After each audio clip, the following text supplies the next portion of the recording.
The morning sun cut through the dusty windows of Harper's gun shop like a blade sharp and unforgiving. It was the kind of light that showed every scratch, every worn surface, every truth a man might want to hide. Marcus Drummond stood outside the door for a long moment, his hand resting on the weathered wood frame, feeling the grain beneath his calloused fingers. The wood was old, worn smooth by decades of hands pushing through, and he could feel the history in it. Every rancher who had come for ammunition, every homesteader who had bought a rifle for protection, every soul who had walked through that door carrying their own weight, their own stories, their own ghosts. 48 years old, and Marcus felt every one of them in his bones. The scar that ran from his left temple down to his jawline caught the light a pale ridge against his dark skin. 3 weeks old, still tender, still a reminder of how close death had come. He traced it absently with one finger, feeling the raised tissue, remembering the moment the blade had caught him. The surprise in Colton McCrae's eyes when Marcus had not fallen. The deliberate choice to let him live, to let him suffer, to let him wait. He pushed the door open. The bell above it gave a small, cheerful jingle that seemed wrong for what was coming. The sound was too bright, too innocent for a morning that would end in blood or mercy. Marcus had not yet decided which. Two young men stood behind the counter, both in their 20s, both white, both looking at him with the kind of casual disregard that Marcus had learned to expect over 48 years of living in his skin. The taller one, sandy-haired with a cocky tilt to his head, nudged his companion and grinned. Look what the wind blew in. Half his face torn up, and he still thinks he can handle iron. The shorter one, barely old enough to shave, properly laughed. It was the kind of laugh that came easy when you were young and thought you knew everything about the world, when you had never faced death, never held someone you loved as they bled out in your arms, never spent 14 years becoming something you swore you would never be. Tommy was his name stitched on his shirt in faded thread. He could not have been more than 23. Still a boy really playing at being a man. Marcus said nothing. He never wasted words on people who would not hear them. His grandmother had taught him that back when he was young enough to still feel the sting of every insult, every slight, every reminder that the world saw his skin before it saw his soul. She had told him, baby, some folks ain't got ears for listening. Save your breath for people who deserve it. So he had learned silence, had learned to let words slide off him like rain off oilcloth, had learned to save his energy for things that mattered.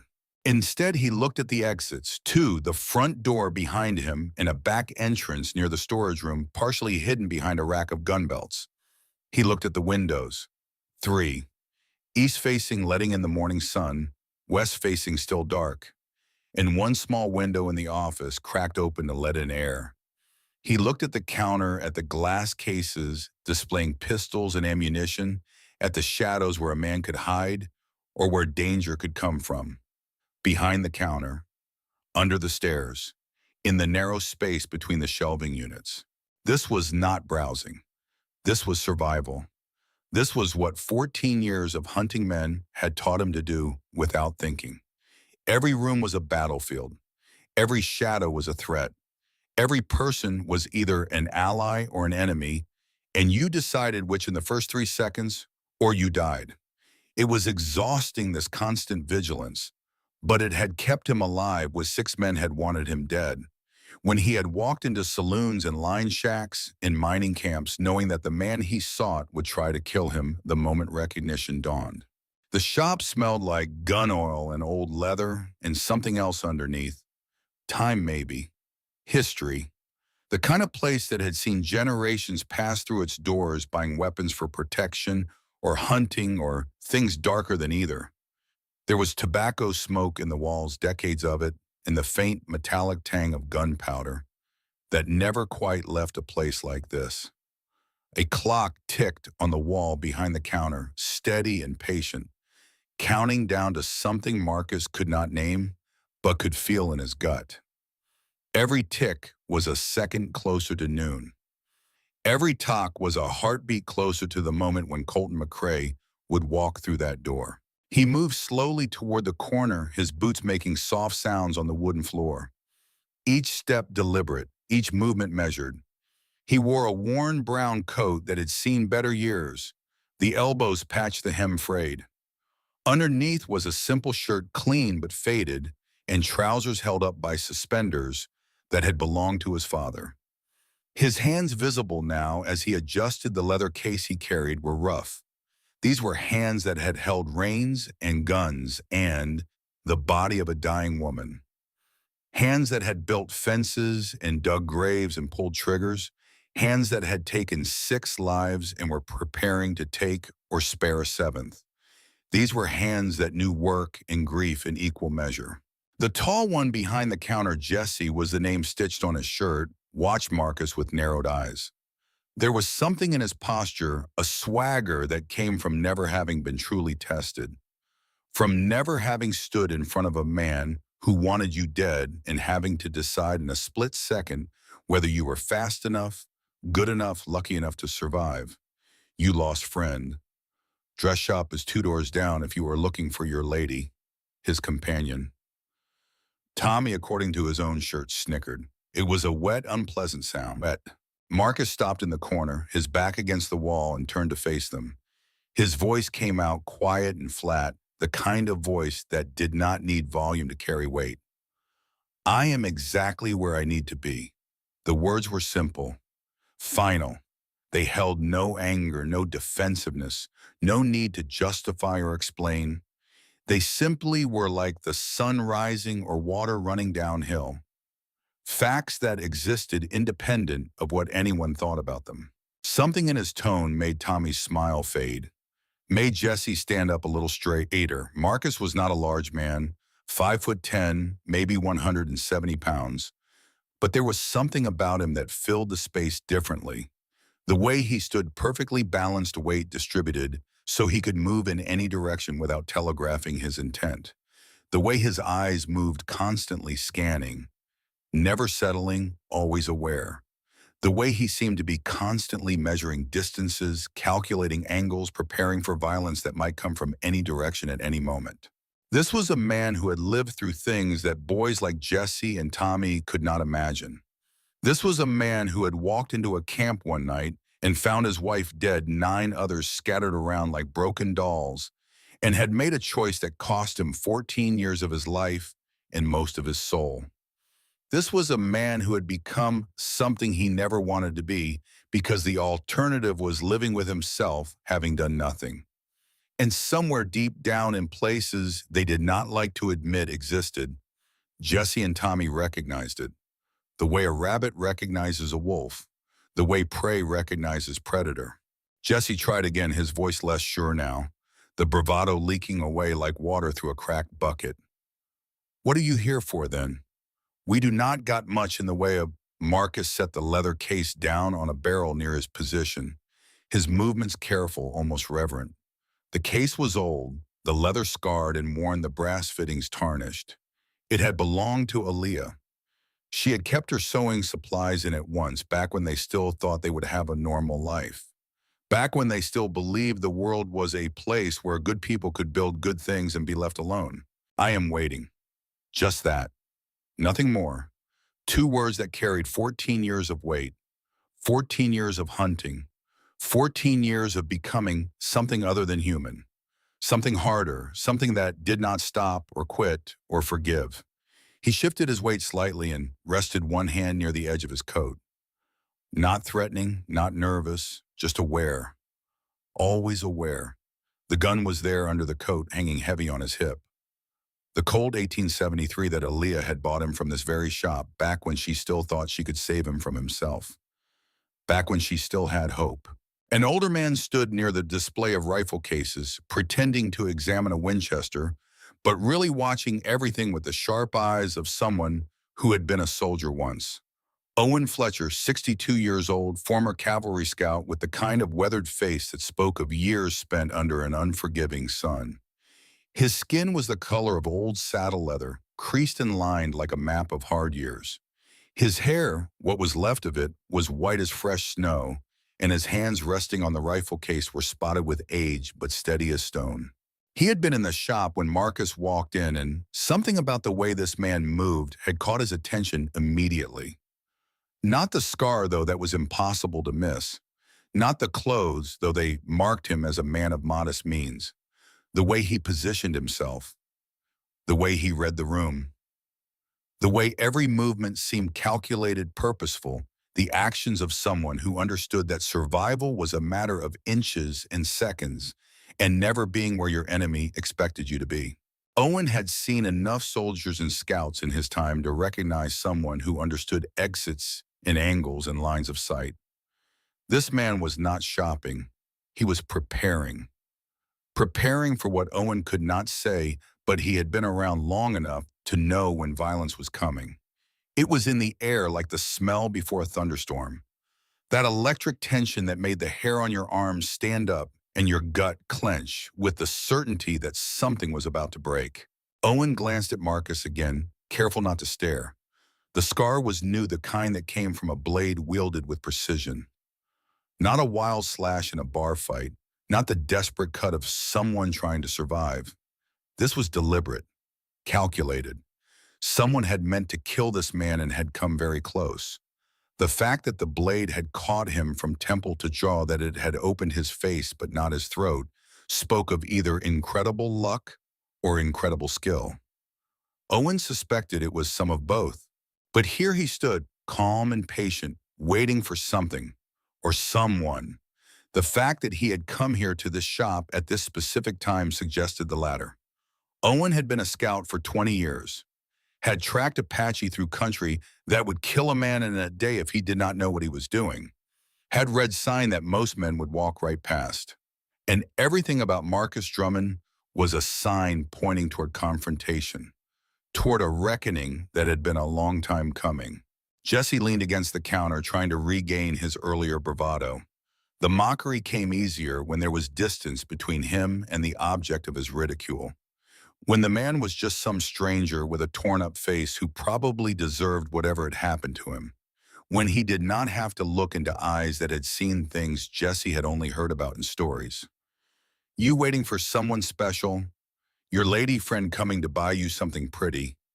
Maybe a new hat to cover up that mess on your face? Marcus did not answer. He just looked at Jesse with dark eyes that had seen things Jesse could not fathom, and Jesse's grin faltered. There was something in that look. Not anger, not offense, not even contempt, though Jesse would have understood that. Something colder. Something that looked at Jesse and saw through him past the swagger and the jokes and the young man's need to prove himself, saw all the way down to the frightened boy underneath who had never been tested and did not know if he would measure up when the moment came. It was the look of a man who had been tested, who had measured up and paid the price for it, who had nothing left to prove and no need for the opinions of people who had never walked the path he had walked. Jesse felt himself shrinking under that gaze, felt the bravado leaking out of him like air from a punctured bladder. He wanted to look away, but could not, was trapped by those eyes like a mouse under a snake's stare. Tommy shifted his weight, suddenly uncomfortable. The laughter had died in his throat. The easy mockery that had seemed so natural a moment ago now felt wrong. Dangerous even, like poking a sleeping bear with a stick. Jesse, he said quietly, maybe we should. The bell above the door rang, cutting him off. Everyone turned. A man stepped inside, mid-40s, solid build, carrying a small wooden box under one arm. He wore a clean shirt and practical boots, the kind a working man wore, sturdy and meant to last. His face had the weathered look of someone who had spent time outdoors, but his hands were steady and his eyes were sharp. Intelligent eyes that missed nothing. Harper Dalton, the owner. A man who had run this shop for 15 years, had run it well, had earned the respect of the community through fair dealing and honest work. He took 2 steps into his shop and stopped. His eyes found Marcus in the corner, and everything changed. The box in Harper's grip tilted. Not much, just enough to show that something had hit him hard and fast. Not fear exactly, not surprise in the conventional sense, but recognition. The kind of recognition that comes with weight, with history, with things that do not get spoken out loud in mixed company, with debts that can never truly be repaid, only honored. His face went still, not the blankness of shock, but the stillness of a man who has just realized that a day he has been dreading and hoping for in equal measure has finally arrived. His breathing change became more controlled, the way it does when you are trying to stay calm in the face of something that threatens to overwhelm you. The box slipped another fraction of an inch. Inside, Marcus could hear the rattle of nails, the small sounds of things not quite secured. Jesse started to say something, probably another joke, probably another comment he would regret, something to fill the suddenly heavy silence that had fallen over the shop like a wool blanket. But Harper lifted one hand, a simple gesture that carried absolute authority. Boys, the word was quiet, almost conversational, but there was steel underneath. Get out. Jesse blinked confusion, replacing his earlier amusement. The smile drained from his face like water down a sink. What? Out. Now, Harper's voice did not get louder. It did not need to. There was something in it that had not been there a moment ago, something that sounded less like a shopkeeper and more like someone who had once given orders that men followed without question. Orders that meant the difference between living and dying, between mission accomplished and bodies in the dirt. It was a voice that expected to be obeyed immediately and without argument. Tommy took a step toward the door immediately. He might be young, but he was smart enough to recognize authority when he heard it. Smart enough to know when something was happening that was beyond his understanding and possibly beyond his pay grade. Smart enough to get out of the way before whatever was about to happen happened. Jesse hesitated, caught between confusion and wounded pride. He had worked here for 3 years. This was his shop too, in a way. He had earned the right to be here, had earned the right to know what was going on. Boss, we are just now. The word came out flat and final, a door slamming shut. Harper's eyes had not left Marcus, but his posture had changed. Straighter, harder. The posture of a man preparing for something difficult, something he had hoped to avoid but had always known was coming. Jesse's face flushed red, the embarrassment and anger of a young man being dismissed in front of a stranger. But something in Harper's expression, something in the way Owen Fletcher had quietly positioned himself near the door, with his hand resting casually near his belt, told Jesse that arguing would be a mistake, possibly a fatal one. He turned and walked toward the door, his movements stiff with wounded pride. Tommy followed, glancing back once with wide eyes that tried to make sense of what was happening, and failed. The bell rang as they left, a cheerful sound that seemed obscene given the tension in the room. The door closed, and then there were 3 people in the gun shop. Harper, Marcus, and Owen still standing by the rifle cases, suddenly very aware that he was witnessing something he probably should not be witnessing. Something private, something that had the weight of history and blood and debts that could never be fully paid. Harper set the wooden box down on the counter with a soft thud. The nails inside rattled again. His hands were steady again, but his breathing had changed. Slower, deeper, the breathing of a man trying to stay calm, trying to think clearly, trying to prepare for whatever was about to happen. He looked at Owen, and for a moment something passed between them.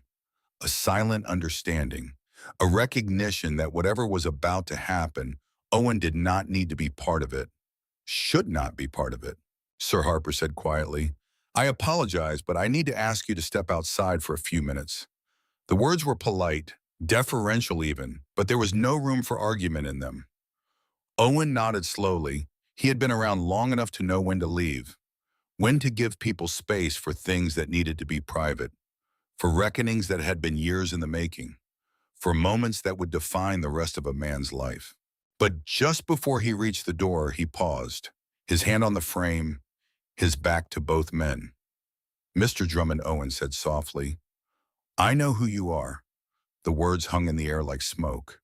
Marcus did not respond, did not confirm or deny, just stood there in his corner waiting.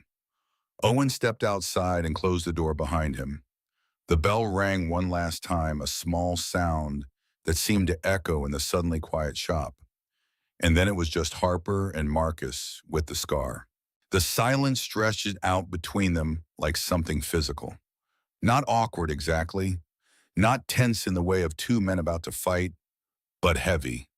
The weight of years and debts and memories that neither man had asked for but both carried anyway. The weight of a Montana winter in a convoy stuck in snow and 50 men who should have died but did not. The weight of gratitude that could never be adequately expressed, of life given when death seemed certain, of obligation that bound tighter than blood. Harper took a slow breath and let it out through his nose, a long, controlled exhalation that spoke of a man trying to center himself, trying to find his balance. Then he walked around the counter and stopped about 10 feet away from Marcus, close enough to talk without raising his voice, far enough to show respect, far enough to give Marcus space if he needed it. The distance was deliberate, calculated. The distance of a man who understood that this moment mattered, that what happened in the next few minutes would define something important. Mr. Drummond, Harper said quietly, "I did not expect to see you today." Marcus nodded once. A small movement. Economical. I know. The two words carried a world of meaning. I know you did not expect me. I know this is difficult. I know you have been hoping this day would never come, but here we are. Is it today? The question hung in the air like smoke. Harper's voice was steady, but there was something underneath. Fear, maybe. Not for himself, for Marcus, for what was coming, for what might be lost. Marcus looked at him for a long moment, his steady gaze measuring something Harper could not see, weighing something, calculating. Then he nodded again. Yes, today. The word fell between them like a stone into still water, ripples spreading out, disturbing the surface, changing everything. Harper's jaw tightened. The muscles bunched and flexed. He had known this day was coming, had hoped it would not, had prayed in his own way that somehow things would resolve themselves differently, that Colton McRae would die of natural causes or give up his quest or simply disappear. But here it was. Here they were. You sure? I am sure. The words were simple, final, carved in stone. Marcus had spent 14 years becoming sure of him, had spent 14 years preparing for this moment. There was no doubt left in him, only certainty, the cold, hard certainty of a man who had made his choice and would see it through to the end, whatever that end might be. Harper glanced toward the front window, toward the empty street outside where Owen Fletcher now stood watch. The old scout had positioned himself where he could see both directions, could warn them if anyone approached, could bear witness if everything went wrong. How long, Harper asked. Maybe an hour, maybe less. Marcus's voice was calm, conversational even, as if they were discussing the weather or the price of cattle, as if he had not just told Harper that in less than an hour one of them would likely be dead. Harper closed his eyes briefly, like a man absorbing bad news he had hoped would not come, like a man saying a prayer he did not quite believe would be answered. When he opened them again, something had shifted in his expression, from concern to determination, from hope to acceptance. I can help. The words came out firm, decisive, no room for argument. This was not a question. It was a statement of fact. Marcus shook his head slowly. No, Mr. Drummond, you saved my life. Harper's voice rose slightly, urgency creeping in. Let me know, Harper. Marcus's voice was not unkind, just final. The kind of final that left no room for argument or negotiation. The kind of final that said, this conversation is over, we are not discussing this further, accept it and move on. He shifted slightly, and Harper saw the edge of a holster under his coat. Old leather, well worn, the kind of wear that came from daily use from 14 years of being strapped to a man's hip through every kind of weather and terrain, from being drawn and holstered thousands of times, from being the difference between living and dying on more occasions than Harper wanted to think about. The gun inside it would be the same, familiar, reliable, a companion for 14 years, a tool that had taken 6 lives and was preparing to take or spare a seventh. Harper swallowed hard. At least let me close the shop. Clear everyone out. He will see that, Marcus said calmly. Logic delivered in a flat, emotionless voice. He will know something is wrong. Better if it looks normal. Better if he walks in and sees what he expects to see. A gun shop doing business. Nothing unusual. Nothing to make him suspicious or cautious. Normal, Harper repeated almost to himself. The word felt absurd in his mouth. Nothing about this is normal. Marcus allowed himself a small, sad smile. The first expression other than perfect stillness that Harper had seen on his face since he walked in. No, I suppose not. Normal had ended for Marcus Drummond 14 years ago on a night when 6 men rode into a camp and changed everything. When Aaliyah had died in his arms and something inside him had died with her. When the man he had been buried alongside his wife and something else had risen from that grave. Something harder, something colder, something that did not know how to stop. Harper moved back behind the counter, his hands resting flat on the glass surface. He stared down at the display of pistols beneath rows of metal and wood that represented power and protection and sometimes death. Colts and Smith and Wessons and Remingtons. Single action and double action. Different calibers, different purposes, but all of them designed for the same basic function: to put holes in things, to end life, to settle disputes that words could not settle. But his mind was clearly somewhere else, somewhere older, Montana territory. Winter, 1888. A convoy stuck in snow. 50 men who would have died if not for one stranger who appeared out of the storm and knew exactly what to do. Harper could still remember the cold. The way it had penetrated every layer of clothing, had worked its way into your bones until you felt like you would never be warm again.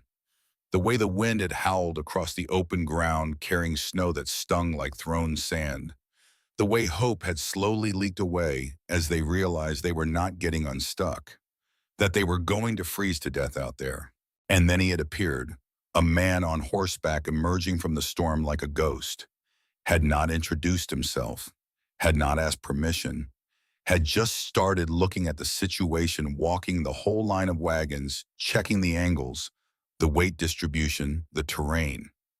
Harper had thought he was crazy at first. This man alone in a blizzard acting like he knew more about moving heavy equipment than trained Army engineers. But then he had started giving instructions, not to the officers, to the men. Told them where to position the horses, where to place the leverage points, how to redistribute the weight. And it had worked. 6 hours of brutal, exhausting work in conditions that should have killed them all. But every single wagon had moved. Every single man had survived.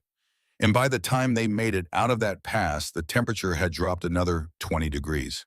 If they had stayed stuck another night, they would have lost men. Maybe all of them. 50 men lived because of that stranger, Harper among them, a debt that could never be repaid, only honored. How did you get the scar? Harper asked quietly. The question had been burning in him since Marcus walked in, but he had not wanted to ask, had not wanted to push. But the silence had stretched too long, and Harper needed to hear the story, needed to understand what had brought them to this moment. Cheyenne. 3 weeks ago, Marcus's voice was flat, matter of fact, as if he were recounting a trip to the general store rather than a near-death experience. His hands curled into fists on the glass. The knuckles went white. He found you. He did. And you let him live. The statement hung between them. Not a question. Harper had already worked out that much. If Colton McCrae had wanted Marcus dead in Cheyenne, Marcus would be dead. The scar was proof that McCrae was fast, skilled, deadly, that he could have killed Marcus but had chosen not to. But why? Marcus was quiet for a moment. The clock ticked, steady, relentless, each second bringing them closer to noon. Outside, a horse whinnied somewhere down the street. A dog barked. The normal sounds of a town going about its business, unaware that in this shop, two men were preparing for something that would end in violence or mercy, and neither of them knew which. I was not ready, Marcus said finally. He was faster than I expected, much faster. Harper looked up on him, and for the first time since he had walked in, there was something close to fear in his eyes. Not for himself, for Marcus, for the man who had saved his life, for the debt he could never repay. What if he is faster again? His voice was barely above a whisper. What if you are not ready this time either? What if, then I will die? The words came out simple and calm, like stating a fact about the weather, like saying the sky was blue or water was wet, like discussing the inevitable conclusion of a mathematical equation. Harper's voice dropped even lower. After everything you have survived, you are going to let it in here, in my shop. I am not letting anything happen, Harper. I am finishing what I started 14 years ago. Marcus pushed away from the wall, slightly straightening. His posture changed, became more formal, more final. And if I die doing it, at least it ends. One way or another, it ends today. 14 years is long enough. Long enough to hunt, long enough to kill, long enough to be the thing grief made me. Today it ends. Harper opened his mouth to argue, then closed it again. What could he say? What argument could he make that would change a man's mind after 14 years? He had learned a long time ago that some people could not be talked out of the path they had chosen, could not be reasoned with or persuaded or bargained with. They had made their decision and would see it through to the end, whatever that end might be. He had also learned that the ones who talked the calmest were often the most dangerous, the ones who had already made peace with whatever was coming. Those boys outside Harper said instead changing tactics. Jesse and Tommy, they do not know who you are. I know. They mocked you. They did. Does that bother you? Marcus shook his head slowly. Another small economical movement. They are young. They will learn. Life would teach them. Experience would teach them. Pain would teach them. Or maybe they would go through their whole lives never learning, never understanding, never becoming more than boys playing at being men. But that was not Marcus's concern, not his responsibility. He had his own burdens to carry. Harper almost smiled at that. Almost.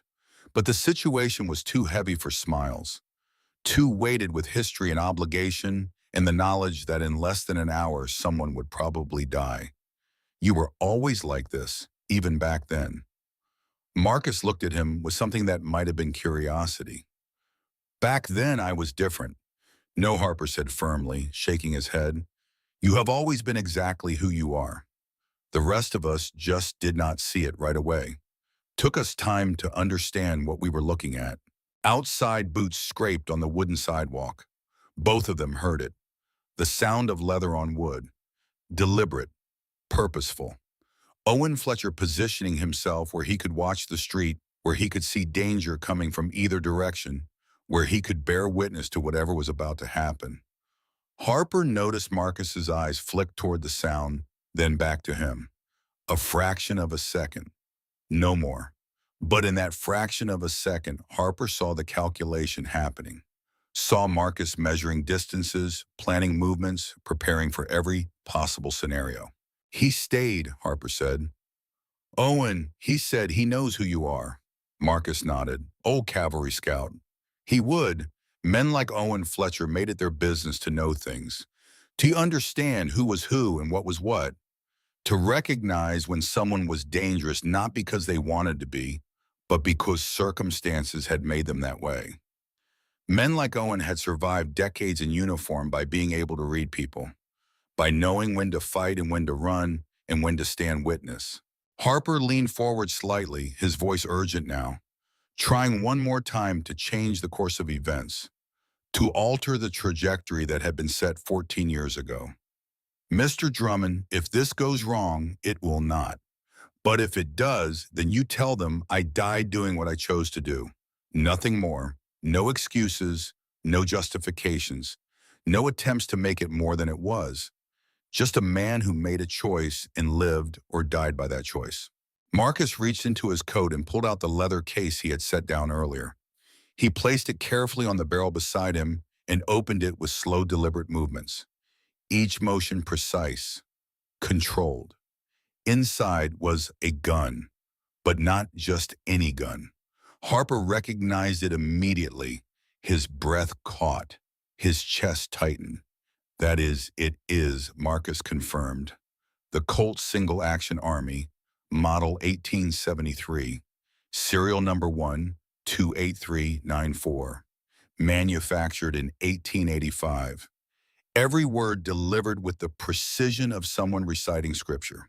Harper had sold it to a young woman 15 years ago, a woman with grief in her eyes and determination in her voice, a woman who had just lost her husband and 9 others to a gang of murderers, a woman who had asked very specific questions about weight, imbalance, and stopping power.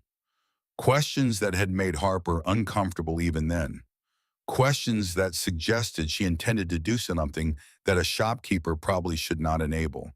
But he had sold her the gun anyway, had helped her choose the right ammunition, had given her basic instruction on how to load and clean it, and then he had watched her walk out of his shop carrying death in her hands. Alia Drummond, Marcus's wife. Harper had not known her name then, had not known anything about her beyond what he saw in her eyes. But 6 months later, when news started spreading about a man hunting the McCrae gang, when people whispered about a husband who had learned to shoot and track and kill Harper, had put the pieces together, had realized that the gun he sold had been used for exactly the purpose he had feared, had been the tool of revenge that had left 6 men dead across 3 territories. But there was something else in the case, something Harper had not expected. Nestled beside the gun was a small envelope, yellowed with age, sealed with wax that had cracked and dried over the years. The kind of envelope that held words meant to last, that held truth and love and final messages, that held everything that mattered distilled down to ink on paper. Marcus stared at it for a long moment, his jaw working, muscles bunching and releasing. Harper could see the struggle in his face, the war between wanting to know and being afraid of what knowing might cost. Is that, Harper started? His voice trailed off. From her, Marcus finished. The words came out rough, painful. She left it in the case the day I began hunting them. Told me not to open it until it was over, until all of them were dead, until the account was settled and the debt was paid and the scales were balanced, until justice or something like it had been served. Harper's throat tightened, his own grief welling up, not for anyone he had lost, but for the loss he saw written in every line of Marcus's face. Have you opened it? Marcus shook his head. No, why not? The question came out barely above a whisper. Harper was not sure he had the right to ask, was not sure he wanted to know the answer. But he asked anyway, because some questions needed to be asked, even when the answers might break you. Because I was afraid it would make me weak. Marcus's voice was steady, calm, but there was something underneath, something that spoke of years of wondering, years of carrying that envelope like a talisman, years of knowing that inside was the last piece of Aaliyah he would ever have, the last words she would ever speak to him, and being terrified of what they might say, afraid she would tell me not to go, not to do what needed to be done. And if she had, then I would have failed her, failed everyone who died that night. Harper moved closer, his voice gentle, not pushing, just offering a different perspective. Or maybe you would have honored her in a different way, by living instead of hunting, by being the man she married instead of the man her death made you. Marcus looked at him, his gaze full of something Harper could not quite name. Pain, exhaustion, the weight of 14 years carrying a burden too heavy for one man, the weight of 6 deaths and countless nights lying awake wondering if any of it mattered, if any of it brought her back or made the pain less or fixed anything at all. Owen's voice came from outside, muffled through the door, but clear enough. Mr. Dalton, you might want to see this. The words were calm, controlled, But there was urgency underneath. Harper moved to the window, his heart rate increasing. Owen stood on the sidewalk, his eyes fixed on the east end of the street. His posture had changed. More alert, more ready. In the distance, barely visible through the morning haze, a rider approached. Slow, deliberate, unhurried. The pace of a man who was exactly on time, who had planned this moment down to the minute. Harper's hands tightened on the window frame. The wood creaked under his grip. He is coming. Marcus did not move, did not react, just stood there beside the open case with the gun and the letter waiting. The stillness of a man who had been preparing for this moment for 3 weeks. For 3 weeks since Cheyenne. For 14 years since the night everything changed. I know. 2 words, calm, final. I know he is coming. I am ready. This is what I came here for. How long? Harper's voice was tight. 5 minutes, maybe less. The rider was closer now, taking shape out of the haze. A tall man on a dark horse, moving with the confidence of someone who knew exactly where he was going and was not worried about what he would find when he got there. Harper turned from the window. His mind raced. 5 minutes, not enough time to get help, not enough time to clear the street, not enough time to get the deputy, barely enough time to prepare, barely enough time to say whatever needed to be said before the moment arrived and words became useless. Jesse and Tommy Harper said suddenly, "They are still outside. They will see him." The thought hit him like a physical blow. The two young men were just down the sidewalk, probably standing around wondering what was going on, probably angry and confused and feeling disrespected. And they were about to witness something they should not witness, something that might scar them, change them, make them understand that the world was harder and more brutal than they had imagined. "Send them away," Marcus said calmly, as if discussing the weather. "Tell them to go home. Tell them the shop is closed for the day. Tell them whatever you need to tell them to get them gone." Harper hesitated. They will ask questions. They will want to know what is going on. They will push back. Let them ask. Marcus's voice was firm. Final. Let them wonder. Let them be angry. Better that than letting them be here when it happens. Better that than letting them see what men become when grief and revenge collide. Harper moved toward the door, but before he reached it, Marcus spoke again. "Harper, wait." There was something different in his voice, something softer, more vulnerable. Harper turned. Marcus reached down and picked up the envelope. His hands trembled slightly, the first sign of anything other than perfect calm since he had walked in. The first crack in the armor he had built over 14 years. He stared at the wax seal at Aaliyah's handwriting on the front. Precise, elegant, the handwriting of a woman who had been educated when most were not, who had valued learning and passed that value on to others. "For my husband, if the worst should come." The words were simple, but they carried the weight of prophecy. She had known what Marcus would become, had known that if they killed her, he would hunt them, would spend however long it took to track them down and make them pay, had known him better than he knew himself.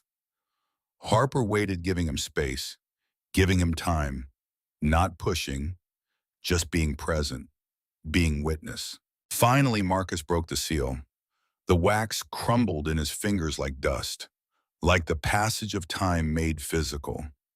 14 years of waiting, 14 years of carrying this letter like a sony in his pocket, 14 years of wondering what it said and being afraid to find out.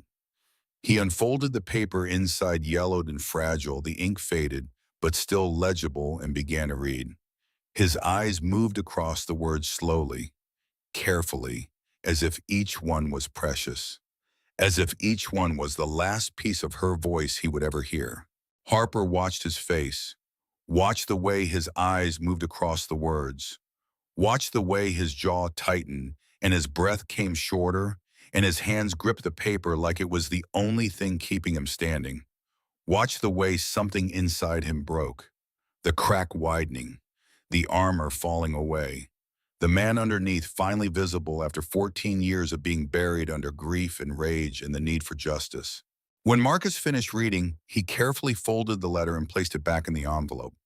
The movements were precise, reverent, as if he were handling something sacred.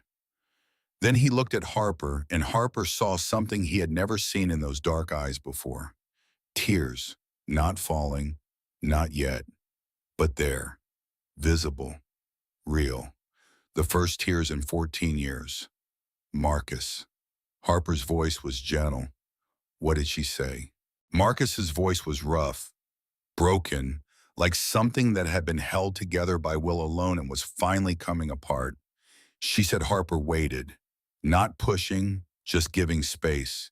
She said not to let revenge consume me, to live for her, to live for us, to live for the life they had planned and the future they had dreamed of, and the man he had been before.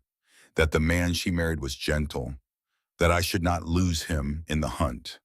That whatever I thought I needed to do, whatever I thought justice demanded, it was not worth losing myself, not worth becoming something she would not recognize.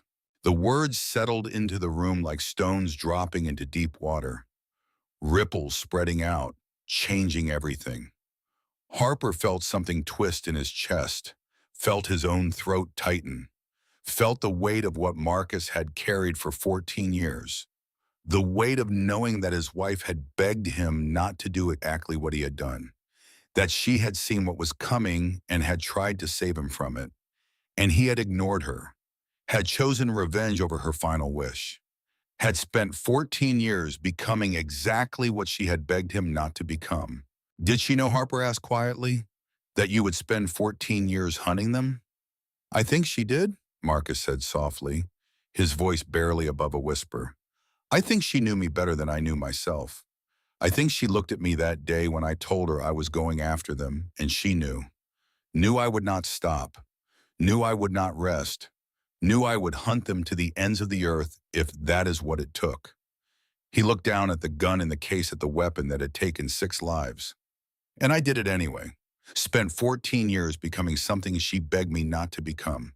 Spent 14 years proving her right. You did what you thought you had to do.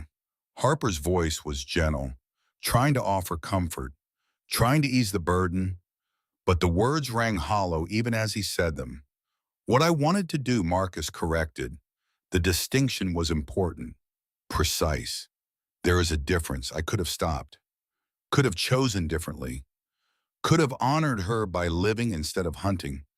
But I did not want to. I wanted them dead, wanted them to pay, wanted the world to know that you do not kill good people and walk away, that there are consequences, that some debts must be paid in blood.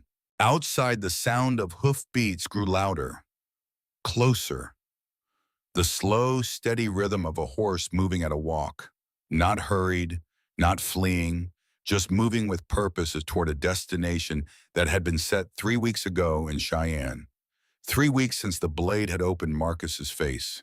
3 weeks since Colton McCrae had looked into his eyes and said, "Noon Harper's gun shop, come alone, or do not come at all." Harper moved to the door and opened it. The morning air rushed in cool and crisp, carrying the smell of dust and horses and the faint scent of wood smoke from someone's breakfast fire. Jesse and Tommy were standing on the sidewalk about 20 feet away, watching the approaching rider with confusion and growing unease. They had not left, had not gone home, had stayed close enough to see what was happening, while maintaining enough distance to claim they were not disobeying. Owen stood a little apart from them, his hand resting on his belt, near where Harper knew he kept a pistol, an old Colt Navy, converted to cartridge, still reliable after all these years. "Boys," Harper said, his voice was firm, commanding, "you need to leave. Now." Jesse turned to him, frustration clear on his face. The anger of a young man who feels he is being treated like a child. "Boss, what is going on? Why we are closed for the day? Go home." But Harper's voice rose slightly, sharp, final. "This is not a request. Go home now before you see something. You will spend the rest of your life wishing you had not seen, before you understand that the world is harder and crueler than you ever imagined, before you learn lessons that cannot be unlearned. Tommy grabbed Jesse's arm. Come on, let's just, Tommy. Jesse jerked his arm free, but something in Harper's expression must have convinced him. Something in the way Harper stood, in the set of his shoulders, in the look in his eyes that said, this is serious, this is dangerous, this is not a game. He and Tommy walked down the sidewalk, glancing back repeatedly, clearly wanting to stay, but not quite brave enough to disobey directly, not quite willing to face whatever was about to happen. Owen did not move. Harper looked at him. The old scout's face was impassive, calm, the face of a man who had seen too much to be surprised by anything. You should go too. Owen shook his head, a slow, deliberate movement. I have been running from fights all my life, Mr. Dalton. Ran from the McCrae gang in 1879 when I had 3 companies of cavalry behind me.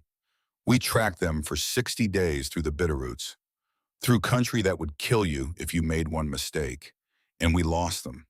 They vanished like smoke, and I went back to my commander and told him they were gone, that we had failed, and I have carried that failure for 30 years. His voice was quiet, steady, but there was steel underneath. Steel and regret in the weight of decades. I am not running now. Not from this. Not when I finally have a chance to see it through. Even if seeing it through means watching rather than fighting. Even if all I can do is bear witness. Harper wanted to argue. Wanted to send this old man away where he would be safe. Where he would not have to watch men die or kill.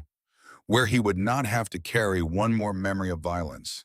But he recognized the look in Owen's eyes, the look of a man who had made a decision and would not be moved. How much time, Owen asked quietly. 2 minutes, maybe less. The rider was close now, close enough that Harper could make out details. A tall man, lean, dressed in black except for a silver buckle that caught the morning sun. Hat pulled low, face in shadow, moving with the confidence of someone who had nothing to fear, who had planned this moment carefully, who was ready for whatever came next. Owen nodded and moved to a position where he could see the street but remained partially concealed behind a post.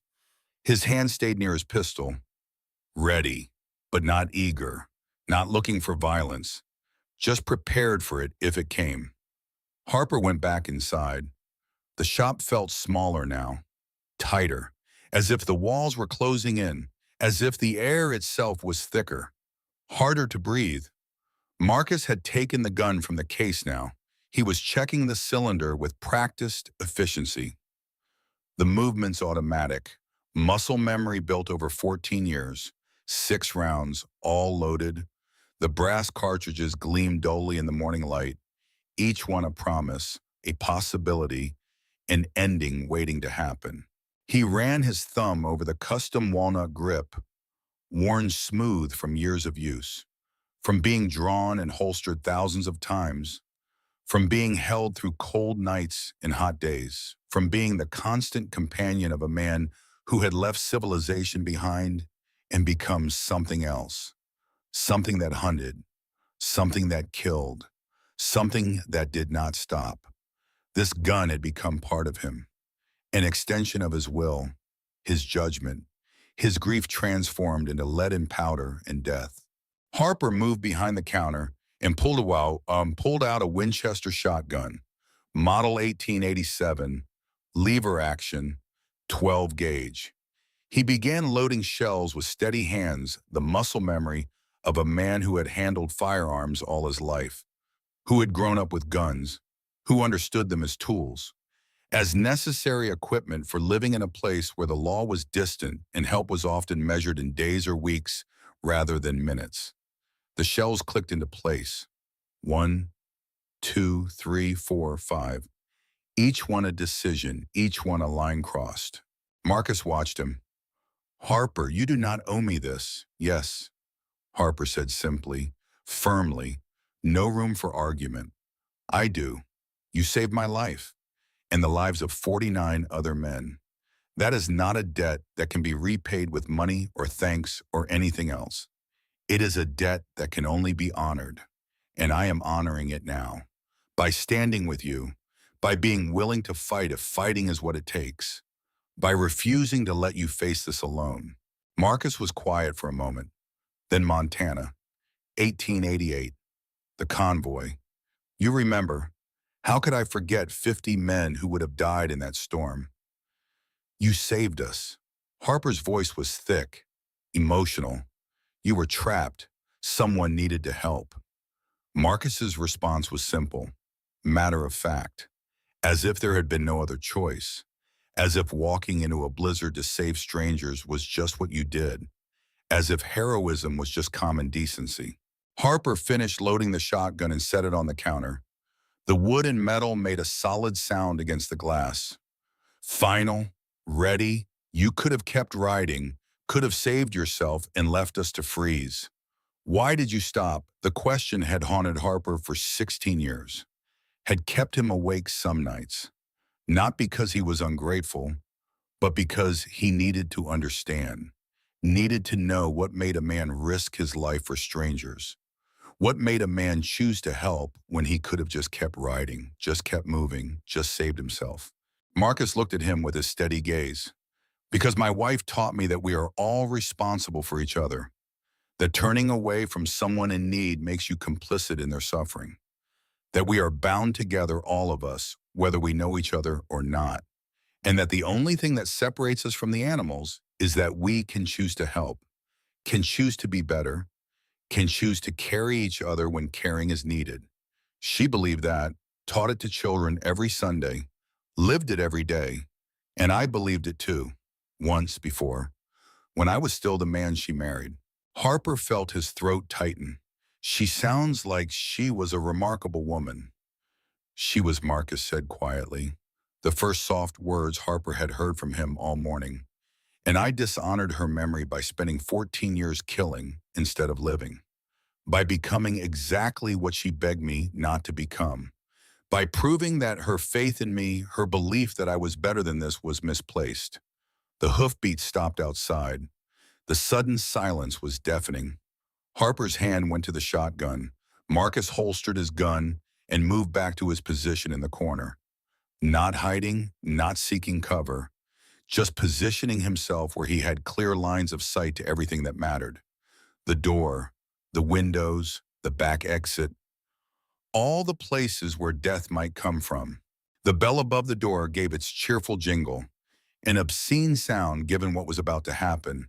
The door opened slowly, deliberately. A man stepped inside, tall, lean, maybe 6'2", 180 pounds, dressed in black except for a silver buckle on his belt that caught the light.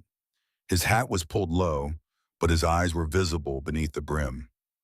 Cold eyes, patient eyes, calculating eyes, eyes that missed nothing, eyes that had been planning this moment for 2 years, late 30s maybe, younger than Marcus by nearly a decade.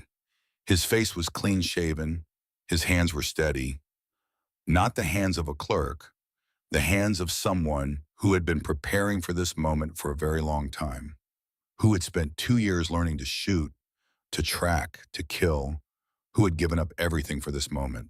Colton McCrae had arrived 15 minutes early, and he was smiling. Colton McCrae closed the door behind him with a soft click. The bell above it jingled once, then fell silent. For a moment, nobody moved. Nobody spoke. The shop held its breath. Outside, Owen Fletcher stood watch on the sidewalk, his hand near his gun, his eyes scanning the street for any sign of beyond paper ambush, for any indication that this was not what it appeared to be, that there were more men coming, that this was a trap. But the street was empty, just one man on one horse, one confrontation that had been building for 14 years. Inside, 3 men faced a truth that had been building for all that time.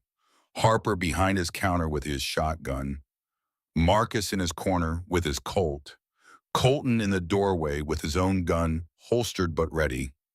3 men, one outcome, either blood or mercy, war or peace, death or life. and none of them knew which it would be. Colton's eyes swept the room with the methodical precision of someone who had planned this moment down to the smallest detail, who had thought through every possibility, every scenario, every way this could go. He took in Harper behind the counter with his shotgun, took in the layout of the shop, the exits, the windows, the sight lines, everything he would need to know if this turned into a fight. And finally his gaze settled on Marcus Drummond standing in the corner with the kind of stillness that only came from absolute certainty, from having made peace with whatever was coming. Their eyes met, and Colton's smile widened. "Hello, Marcus." His voice was soft, almost gentle, the kind of voice a man might use when greeting an old friend after a long absence, when reuniting with someone you had not seen in years. The incongruity of it, the softness paired with the situation, made the hair on the back of Harper's neck stand up, made his finger tighten on the trigger of his shotgun, made him wonder if Colton McRae was insane or if this was some kind of game, some way of throwing Marcus off balance. "You are early," Marcus said calmly, his voice giving nothing away. "Or am I late?" Colton removed his hat with one hand and set it on a shelf near the door. A strangely polite gesture, like he was visiting someone's home and did not want to be rude, like he was a guest rather than a man who had come to kill. The gesture was so at odds with the moment that it took Harper a second to process it. "I prefer to think of it as punctual with flexibility," Colton said. He took 2 steps further into the shop, his hand resting casually near his holster. "After all, we both knew this day was coming. Did we need to be so rigid about the time, as if they were discussing a business meeting rather than a duel to the death?" Harper's finger tightened on the trigger of his shotgun. His heart hammered in his chest. Every instinct screamed at him to do something, to act, to end this before it began. But Marcus gave a small, almost imperceptible shake of his head. "Not yet. Wait, trust me." Colton noticed the gesture, and his smile returned. "Wider now, more genuine. You have made friends, I see. That is good. A man should not die alone. Should have people who care. Should have people to remember him. Should have someone to tell his story after he is gone." "I am not planning to die today," Marcus said, his voice steady, calm. "Neither am I, but one of us will be wrong." Colton said it without anger, without malice, just stating a fact, like discussing the weather or the price of grain, like the death of one of them was as certain and predictable as the sunrise, as inevitable as winter following fall. Harper found his voice. His throat was dry. "This does not have to end the way you think it does. You can walk away right now. Nobody else has to die. There has been enough death already, enough grief, enough blood. Just turn around and walk out that door, and this ends without anyone getting hurt."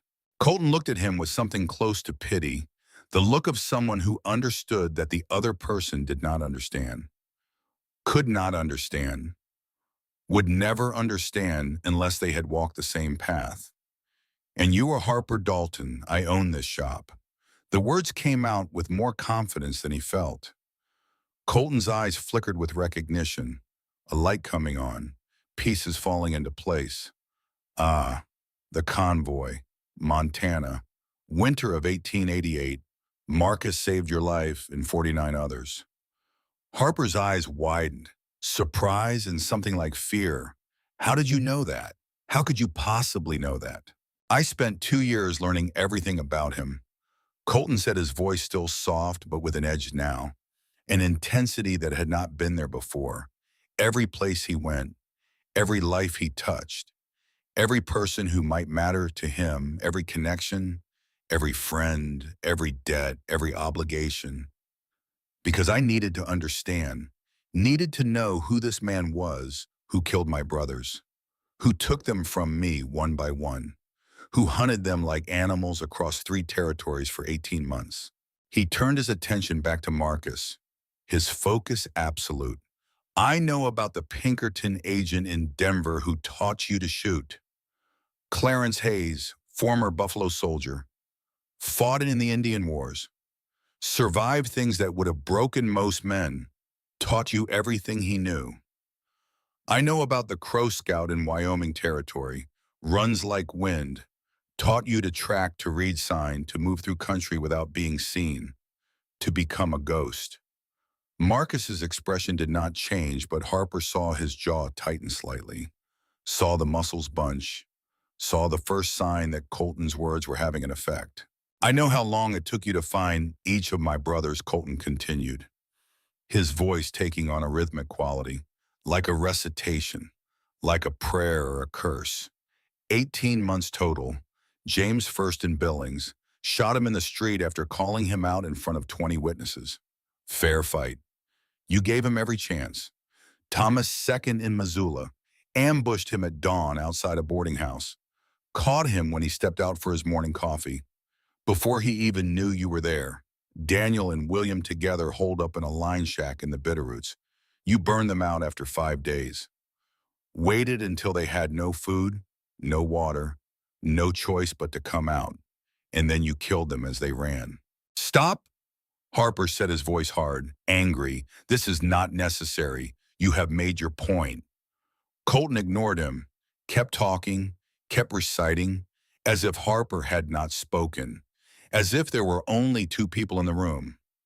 Robert in Idaho, mining camp.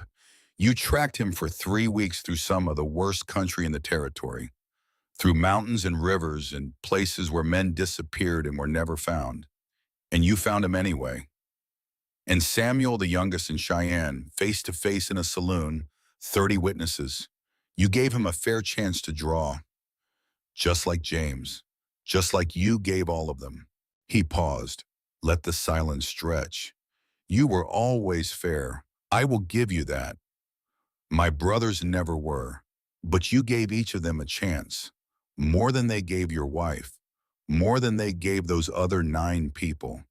You could have shot them in the back, could have poisoned them, could have killed them in their sleep, but you did not. You called them out, faced them, gave them every opportunity. That is more than they deserved, but you did it anyway. Why Marcus did not answer, just stood there, watching, waiting. The name hung in the air, Aaliyah, sacred, forbidden, the center around which everything else revolved. Harper saw Marcus flinch just barely, the first crack in his armor, the first sign that he was not as calm as he appeared, that under the stillness was pain, old pain, deep pain, the kind that never healed, that just got buried deeper and deeper until you could pretend it was not there, until you could function, until you could do what needed to be done. Colton saw it too, his eyes sharpened, focused. Tell me about her, Colton said, and now there was something different in his voice. Not mockery, not cruelty, something closer to genuine curiosity, to a real desire to understand. Tell me about the woman my brothers killed, the woman whose death started all of this, the woman who has defined both our lives for 14 years, even though I never met her. Tell me who Aaliyah Drummond was. Why Marcus's voice was harder now, defensive. Because I want to understand. I have spent 2 years learning about my brothers, learning about you. But I never learned about her, the woman who started all of this. She did not start anything, Marcus said, his voice rising slightly. The first real emotion Harper had heard from him. Your brothers started it when they raided our camp, when they killed 10 innocent people for horses and supplies and the thrill of it, when they laughed while they did it, when they treated human lives like they were nothing, like we were nothing. She did not start this. They did. Colton nodded slowly, accepting the correction. You are right, she did not start it, but she is the reason you finished it. She is the reason you spent 18 months hunting men across 3 territories. She is the reason 6 men are dead. So tell me, who was Aaliyah Drummond? Marcus was quiet for a long moment. The clock on the wall ticked, each second loud in the tense silence. Outside, a wagon passed by the driver, whistling a tune, completely unaware of what was happening inside Harper's gun shop. completely unaware that three men stood on the edge of violence, that history was being made or unmade, that the next few minutes would determine whether the cycle of revenge continued or finally ended. Finally, Marcus spoke, his voice softer now, distant, like he was speaking from somewhere far away, from a place of memory and pain and love that had survived death. Her name was Aaliyah. She was 32 when she died. We had been married 6 years, the best 6 years of my life. 6 years of building something, of having someone who understood me, who saw me not as the world saw me, but as I actually was. 6 years of partnership and laughter and plans for the future. 6 years of believing that the world could be better, that we could make it better together. Colton listened without interrupting, his face unreadable. She was strong, Marcus continued. Stronger than me in ways that mattered. She could read and write when most folks could not. Taught herself first, then taught others. Taught children on Sundays after church, any child who wanted to learn. Black-white did not matter to her, just that they wanted to learn, that they wanted to be more than the world expected them to be. She loved music, used to sing while she worked, had a voice that could make grown men cry. I heard her sing once at a funeral, and there was not a dry eye in the church. Not because she was trying to make people cry, but because her voice carried something true, something real, something that reached into your chest and grabbed your heart and would not let go. Harper found himself holding his breath, afraid that if he made any sound, Marcus would stop, would close himself off again, would return to the still, silent man who had walked in carrying death in his hands. But Marcus kept talking, the words coming slow but steady, like water from a deep well, like something that had been dammed up for too long and was finally being released. She wanted children, Marcus said, his voice cracking slightly. We both did. Thought we would have a whole house full by the time we were old. 5 or 6 at least. Boys and girls, a family, but it never happened. Month after month, year after year, nothing. God had other plans, she used to say, would smile when she said it, like it was okay, like she had made peace with it. So we poured that love into other people's children, into the community, into building something that would last, a legacy that was not blood, but was just as real. His voice cracked slightly, almost broke.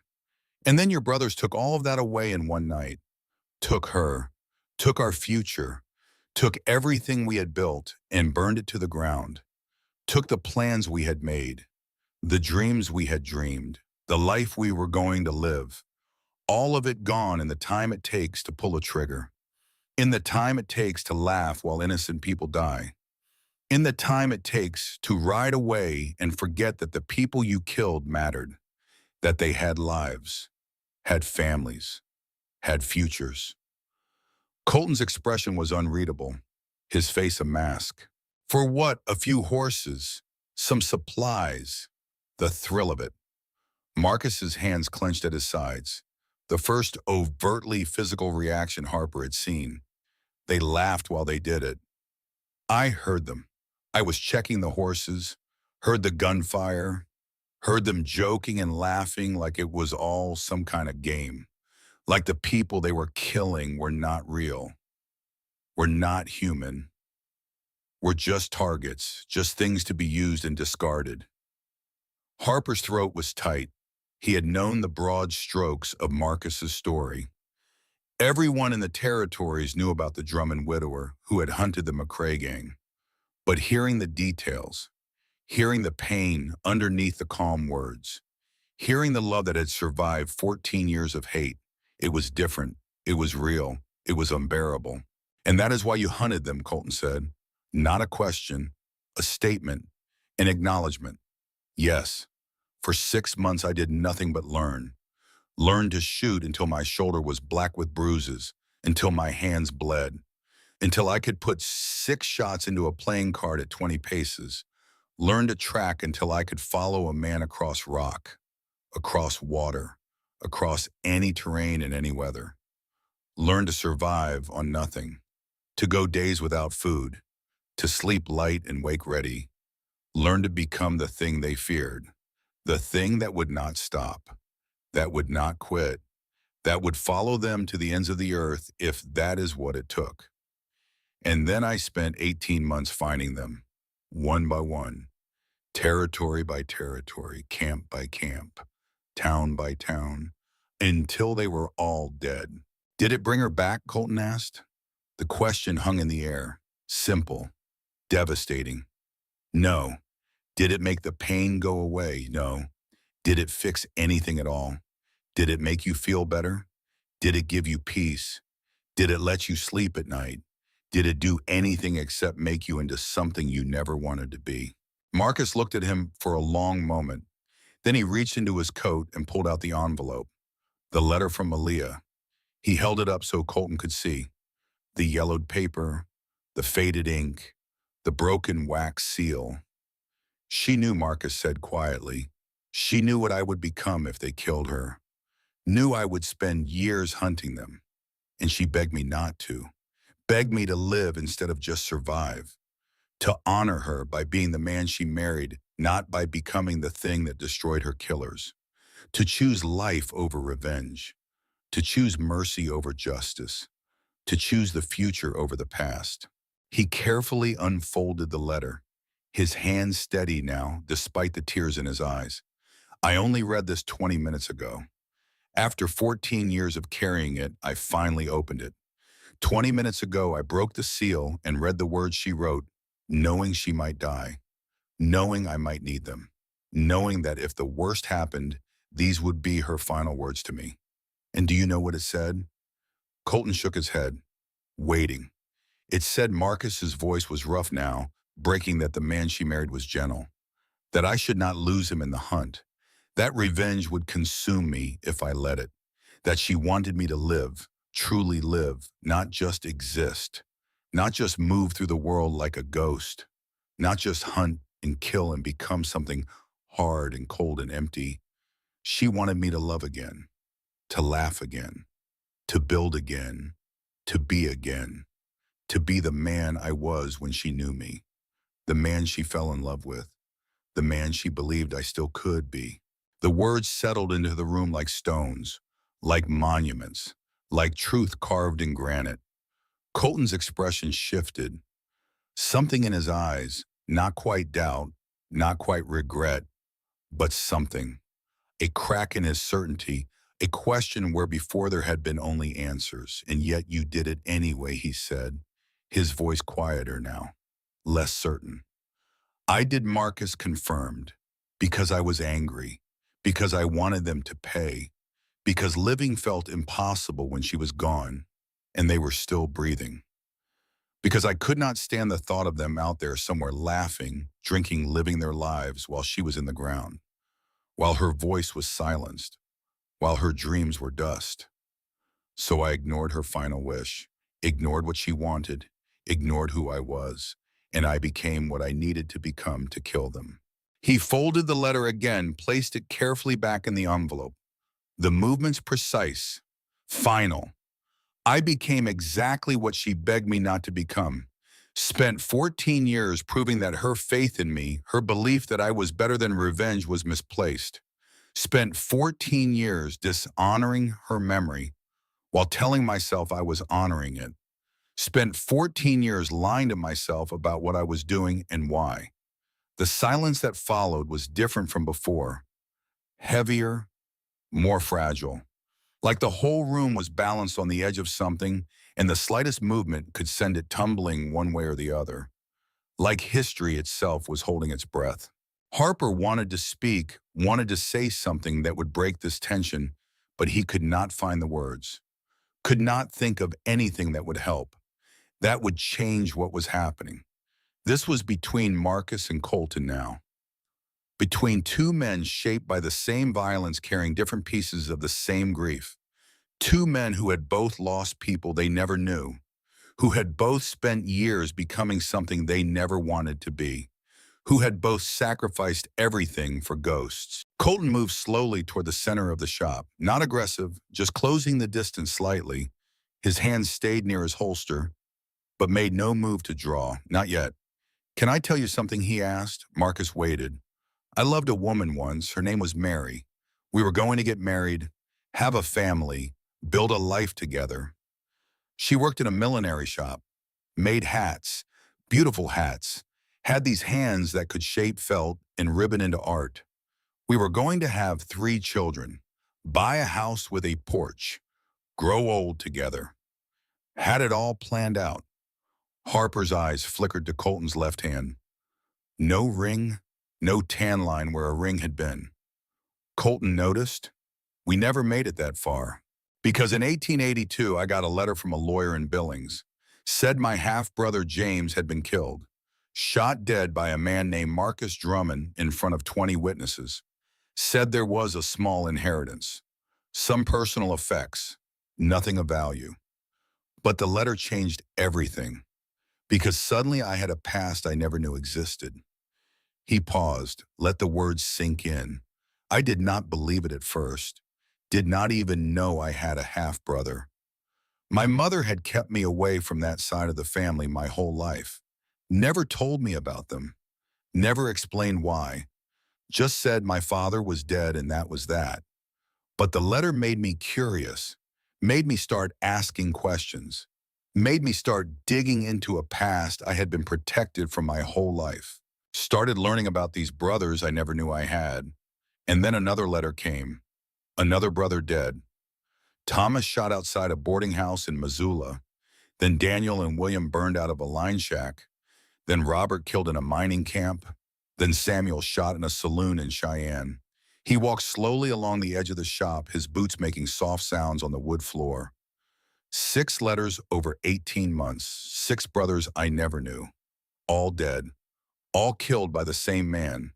And suddenly I had to choose, had to decide who I was going to be, what I was going to do with this information, whether I was going to let it change me or whether I was going to keep being who I had always been.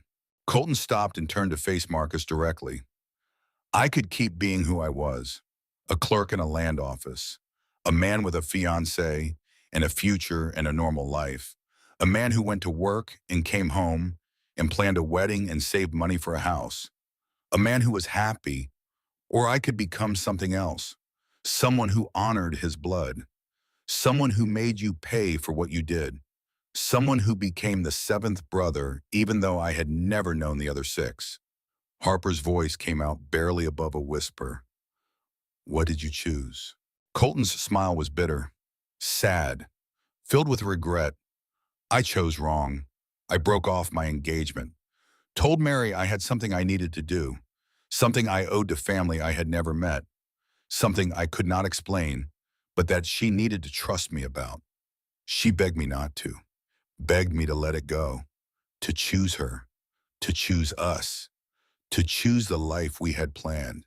Told me that whatever I thought I owed to dead men, it was not worth losing what we had, not worth throwing away our future for the past. And Harper asked, his heart breaking for this man he had thought was a monster. This man who was just another victim of the same violence that had created Marcus. She left, said I was choosing dead men over living ones, said if I went down this path, I would become just like them, just like the brothers I never knew, just like the family my mother had protected me from. And she was right. Colton's jaw tightened. His eyes went distant. Mary wrote me one letter after she left, one final message. Said she hoped I would find peace even if I could not find it with her. Said she would always love the man I had been, but could not stand by and watch me become what I was becoming. Said she was sorry, that she had failed me somehow, that she should have been enough to save me. I kept that letter, read it every night for 2 years, trying to understand how I let her go for men I never knew, trying to understand how I chose ghosts over love, trying to understand how I became this. Marcus's voice was quiet, gentle even. Why are you telling me this? Because I want you to understand that I know what revenge costs. I know what it takes from you. I know what it makes you become. I have already paid the price. Lost the woman I loved. Lost the life I wanted. Lost myself. And I am here anyway. because some debts cannot be left unpaid. Because even knowing what it cost, even understanding that I threw away everything that mattered, I cannot stop, cannot walk away, cannot let your crime go unanswered. Because if I do, then what was it all for? If I walk away now, then I lost Mary for nothing, gave up everything for nothing, became this for nothing. Harper could not stay silent anymore. Your brothers were murderers. They killed innocent people. They deserved what they got. They chose their path. They made their choices. They earned their deaths. Colton looked at him, really looked at him, saw him for the first time as more than just an obstacle or a witness, saw him as a man with his own story, his own pain, his own reasons for being here. Maybe they did, but they were still my blood, still my family, even if I never knew them. And blood matters, even blood you never met, even blood that was bad, even blood that deserved to die. It still matters. Does it? Marcus asked. Does it really? Because my blood was Aaliyah. She was my wife, my partner, my future. She was my blood in every way that mattered. Not because we shared DNA, but because we shared a life, because we chose each other, because we built something together. And your brothers took her from me, took her as casually as you might swat a fly, as carelessly as you might step on an ant, without thought, without remorse, without even remembering her name. So you took them from me, Colton said, his voice rising now, the first real anger showing through. Even though I never knew them, even though I had nothing to do with what they did, even though I was innocent, you still took them, made me an orphan in a family I never even knew existed, made me the last of a line I did not know I belonged to, made me carry the weight of their crimes even though I never committed them. That is not the same thing Harper said. Trying to interject reason into emotion, trying to bring logic to grief. The hell it is not. Colton's voice rose for the first time, sharp, angry, raw. Grief is grief, loss is loss, pain is pain. It does not matter if I knew them or not. It does not matter if they deserve to die. They were mine. They were my family. They were my blood. And he took them, just like his family was taken, just like his wife was taken. We are the same. Both of us grieving people we lost. Both of us consumed by revenge. Both of us willing to die for ghosts. The door opened. Owen Fletcher stepped inside, his face serious, his presence immediately changing the dynamic in the room, adding another element, another witness, another man who would have to live with whatever happened next. Mr. Dalton, Owen said, his voice calm but urgent. There are people gathering outside.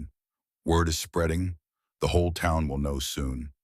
We need to end this quickly, one way or another, before this becomes a spectacle, before people start taking sides, before this becomes something bigger than it is. Harper nodded, understanding the urgency. Small towns could turn ugly fast when violence was involved, when people picked sides, when tribal instincts kicked in. Owen positioned himself near the door, his hand on his pistol. 3 against 1 now. But Colton did not seem concerned, did not seem worried about the odds. Just looked back at Marcus with those cold, patient eyes. Time is running out, Colton said. We both knew this was coming, both knew it would end here, in this place, at this time. Are you ready? Marcus's hand moved to his gun, not drawing, just resting there. Ready. I have been ready for 3 weeks, since you gave me this. He touched the scar on his face, the raised tissue, the reminder of how close he had come to dying. Since you let me live so I could spend every day knowing you were coming, knowing I would have to face you, knowing one of us would die, knowing that 14 years was finally going to end, one way or another. That was the point, Colton said. I wanted you to feel what I felt, the waiting, the knowing, the weight of it, the sleepless nights, the constant tension, the knowledge that your life had an expiration date and you did not know exactly when it would come, but you knew it was coming. Did it work? Marcus asked, his voice steady. Did you get what you wanted? Did making me suffer give you what you needed? Did it honor your brothers? Did it make you feel better about Mary? Did it do anything except make you into what she warned you not to become? Colton was quiet for a moment, his certainty wavering. I do not know. I thought it would. Thought that making you suffer would somehow balance the scales, would somehow make it fair. You made them suffer. You made them wait. You made them know you were coming. So I did the same to you. But standing here now, looking at you, listening to you talk about your wife and about how she begged you not to become what you became, it makes me wonder if I am making the same mistake. If I am doing exactly what Mary warned me not to do, if I am becoming exactly what I swore I would never be. Harper felt a spark of hope, small, fragile, but real. You do not have to do this. You can walk away. Both of you can walk away. You can choose differently. You can break the cycle. You can prove that revenge does not have to win, that mercy is possible, that people can be better than their worst instincts. Just turn around and walk out that door, and this ends. No blood, no death, no more grief, just two men who chose to stop. Owen nodded from the door. The old scout's voice carried the weight of experience, the weight of decades of seeing what violence did to people, of understanding that killing was easy, but living with it was hard. I have seen enough men die over things that cannot be undone, things that happened years ago, things that cannot be changed or fixed or made better by more death. This does not have to add to that count. You can both walk out of here alive, can both have a chance at a future, can both try to become the men you were before grief turned you into this. Colton's hand trembled slightly on his holster, the first sign of uncertainty, the first crack in his resolve.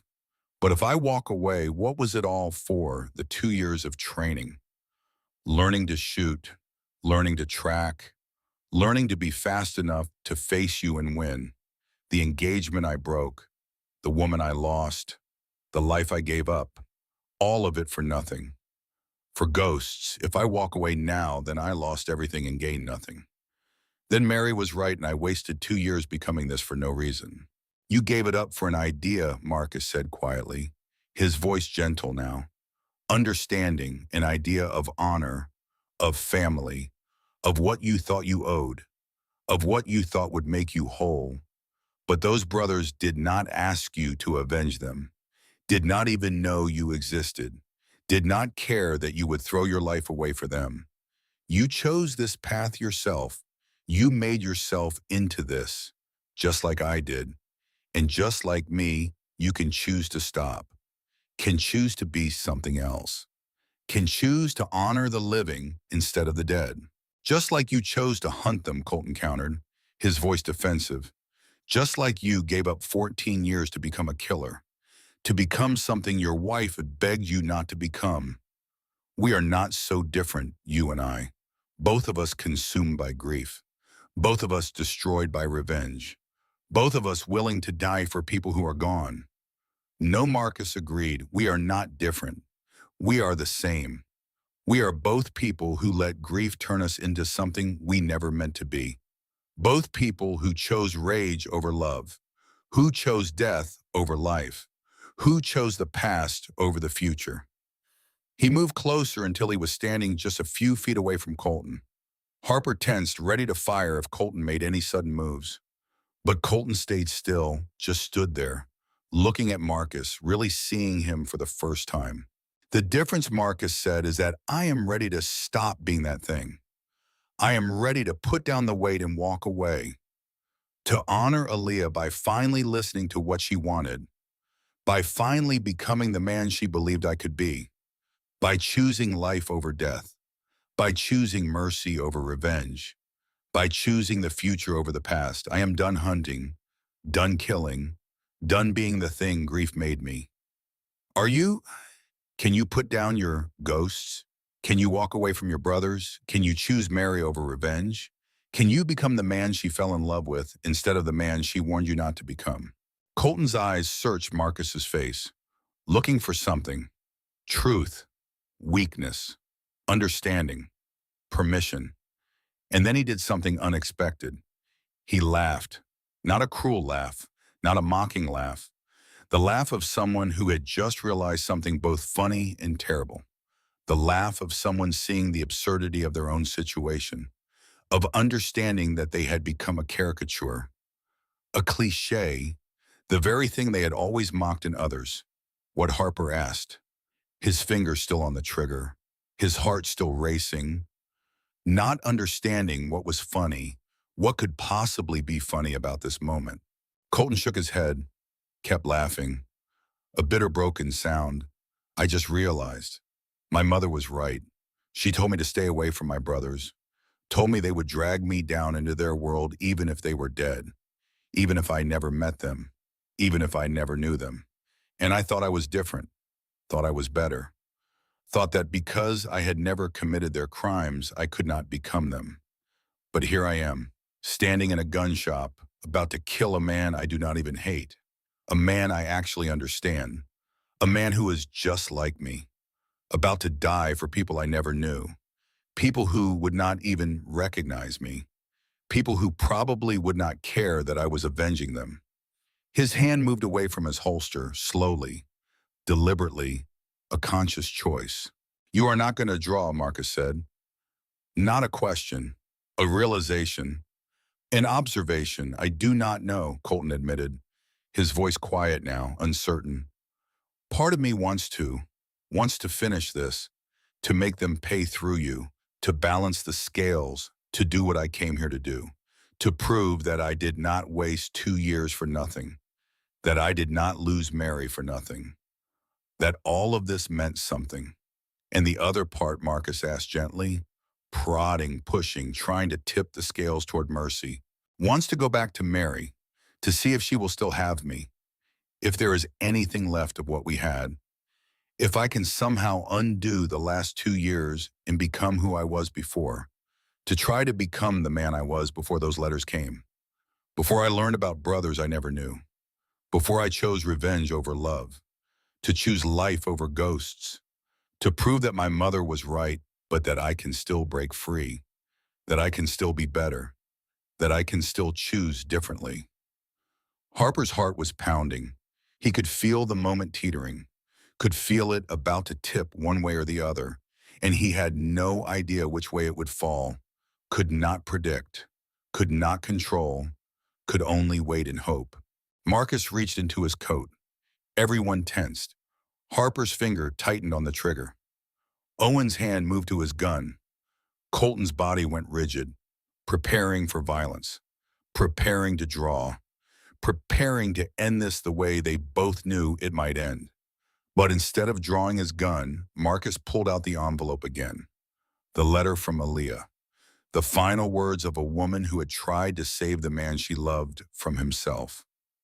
Read it, Marcus said, holding it out to Colton, his hand steady, his voice calm. What? Read it, please.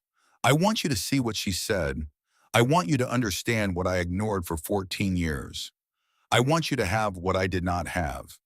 The wisdom to listen before it is too late. The courage to choose differently while you still can. Colton hesitated, his hand halfway to the letter. Then slowly, carefully, he took the envelope. He unfolded the letter with careful hands, hands that trembled slightly, and began to read. Harper watched his face, watched the way his eyes moved across the words, watched the way his expression changed from determination to doubt to something softer, something almost like grief, something human breaking through the armor of rage he had built over 2 years. When Colton finished, he carefully refolded the letter and handed it back. His hands were shaking now. Not with fear, with emotion, with the weight of what he had just read, with the understanding of what he was about to lose or gain, depending on what he did next. She knew, he said quietly. She knew you would do this, knew you would become this, and she begged you not to, just like Mary begged me, just like both of them saw what we could not see, that revenge would destroy us, that it would consume us, that it would turn us into something they could not recognize, something they could not love, yes. And you did it anyway. Marcus nodded. I did. Colton was quiet for a long moment, the longest moment of Harper's life, every second stretching, every heartbeat loud, every breath precious.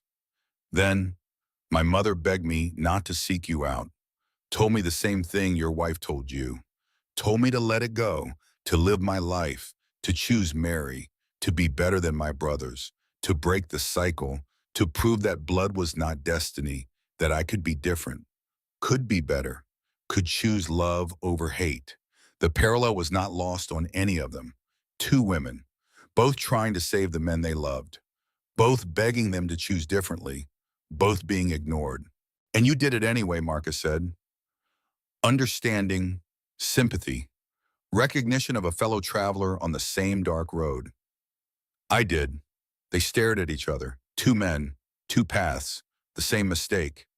Outside voices rose, people gathering, wondering what was happening, why the shop was closed, why three men stood inside with guns, why tension radiated from the building like heat from a stove. Owen cleared his throat, breaking the moment. Time is running out. Whatever you are going to do, you need to do it now. For this becomes something you cannot control. Before the whole town gets involved, before people start taking sides. Colton's hand went back to his holster. Marcus's did the same. Both men ready, both men prepared, both men on the edge of violence or mercy, and neither knowing which it would be. Harper's finger tightened on the trigger. Sweat ran down his back. His heart hammered so hard he thought it might break his ribs. The clock on the wall struck noon, 12 deep chimes that echoed through the shop like a countdown, like a funeral bell, like the voice of fate itself. 1, 2, 3, 4, 5, 6, 7, 8, 9, 10, 11, 12. Silence. Perfect. Complete. The kind of silence that exists between lightning and thunder, between cause and effect, between choice and consequence. And then Colton spoke. I cannot do this. The words came out rough, broken, like something tearing. I cannot kill you for men I never knew. Cannot throw my life away for ghosts. Cannot keep being what grief tried to make me. Cannot become what my mother warned me against. Cannot lose any more than I have already lost. I am done. I am walking away. I am choosing life. Marcus's hand moved away from his gun, slowly, deliberately, mirroring Colton's choice. Neither can I, he said, his voice thick with emotion, with relief, with something that might have been hope. I have spent 14 years being what grief made me. 14 years dishonoring the woman I loved by becoming what she begged me not to become. I am done. I am choosing mercy. I am choosing life. I am finally listening to Aaliyah. Colton looked at him with something close to wonder, just like that, after 14 years, after 6 deaths, after everything you sacrificed, just like that. But what about your wife? What about justice? What about the years you spent? What about the man you became? How do you just walk away from all of that? Marcus's voice was quiet but firm. She got her justice when your brothers died. That was justice. This, he gestured between them. This is just more grief, more weight, more ghosts, more death for no purpose. And I am tired of carrying them. Tired of being defined by what I lost instead of what I had. Tired of honoring death instead of honoring life. Aaliyah wanted me to live, so I am going to live. Harper felt something loosen in his chest. Something that had been tight for the last hour, for the last 16 years if he was honest. The debt he owed Marcus, the obligation he could never repay. Maybe this was it. Maybe this was how he honored what Marcus had done for him. Not by fighting, not by dying, but by witnessing, by being present for the moment when mercy won, when two men chose to stop. Owen stepped forward from the door, his weathered face showing something that might have been pride, or relief, or just the exhaustion that came from decades of seeing men destroy themselves and each other. So that is it. You are both walking away after everything. After all of this, Colton looked at Owen, then at Harper, then back at Marcus. Yes, I am walking away. I am going back to find Mary if she will have me, if she can forgive me for the last 2 years, if there is anything left of what we had. Going to try to become who I was before the letters, before the training, before all of this, before I let ghosts turn me into something I never wanted to be. And you, Owen asked Marcus, his voice gentle, what will you do? I am going to try to live the way Aaliyah wanted me to, the way she tried to tell me to live 14 years ago, with an open heart, with hope, with forgiveness, without the weight of dead men on my shoulders, without rage, without revenge, without being defined by what was taken from me. I am going to try to be the man she married, the man she believed I could still be, even after everything, even after I became this. I am going to honor her by finally listening. Colton moved toward the door, each step deliberate, each step a choice. He paused with his hand on the frame, looked back one last time. For what it is worth, he said quietly, I am sorry about your wife. No woman should die like that. No person should die like that. And I am sorry you had to carry the weight of what my brothers did, even if you chose to carry it, even if you made yourself into what you became. I am sorry that my family caused you that pain. And I am sorry about your brothers, Marcus said, his voice gentle, sincere, even though they deserved what they got, even though they earned their deaths, even though justice was served. I am sorry you had to carry the weight of their choices. Sorry you lost Mary. Sorry you spent 2 years becoming something she warned you not to become. Sorry that my grief created your grief. Colton nodded, a simple acknowledgement.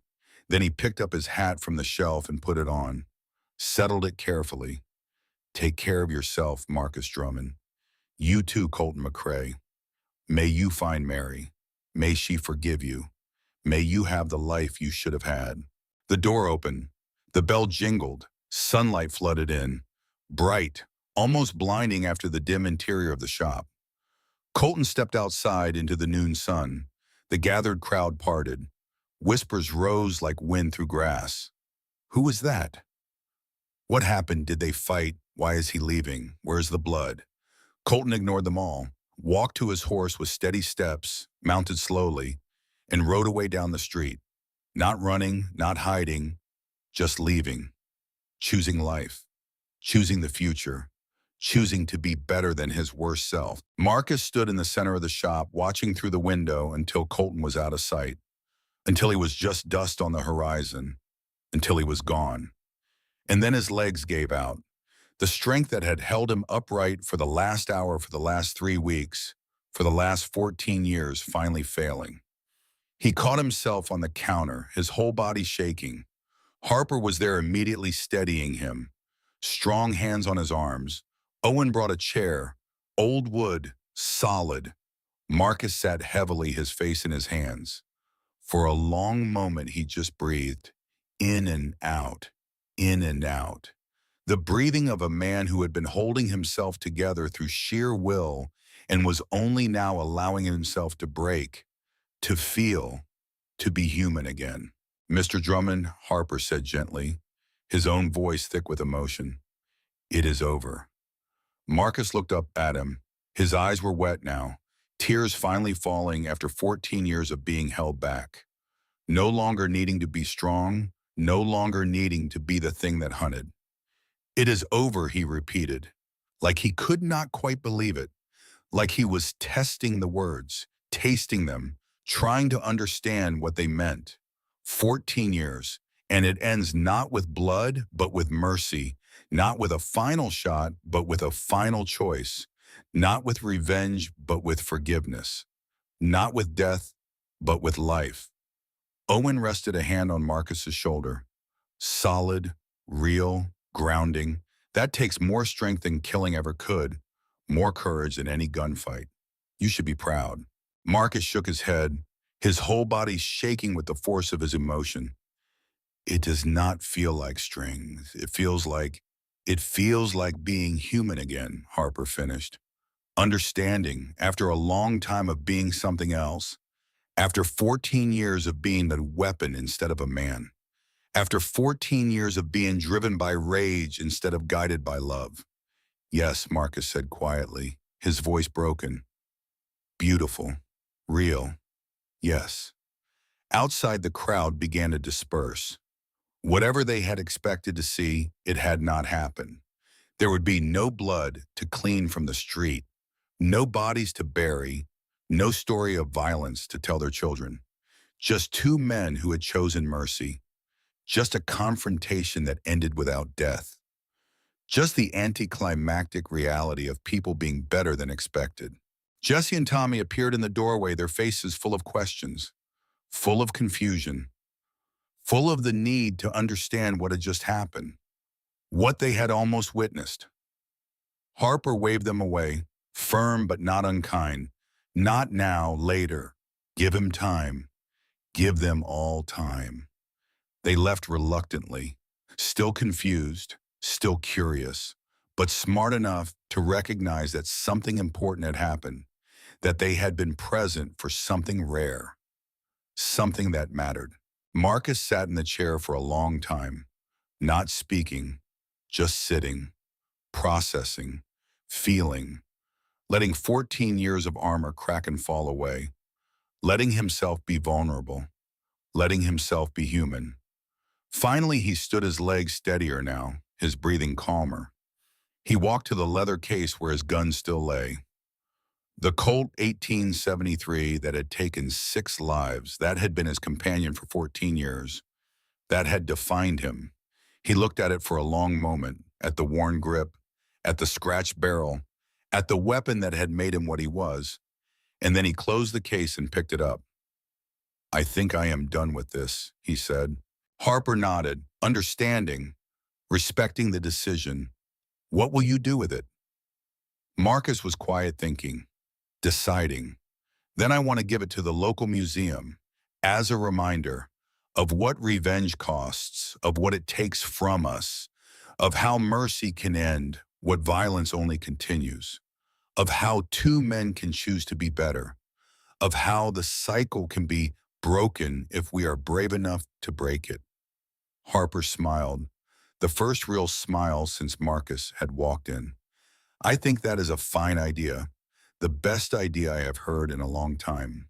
Owen nodded his approval, his old eyes bright with unshed tears. The weapon that chose peace over powder. A gun that ended a war not by firing but by staying holstered. A symbol of what we can be when we choose mercy over revenge, when we choose life over death, when we choose the future over to the past. Marcus looked at both of them, really looked at them, saw them.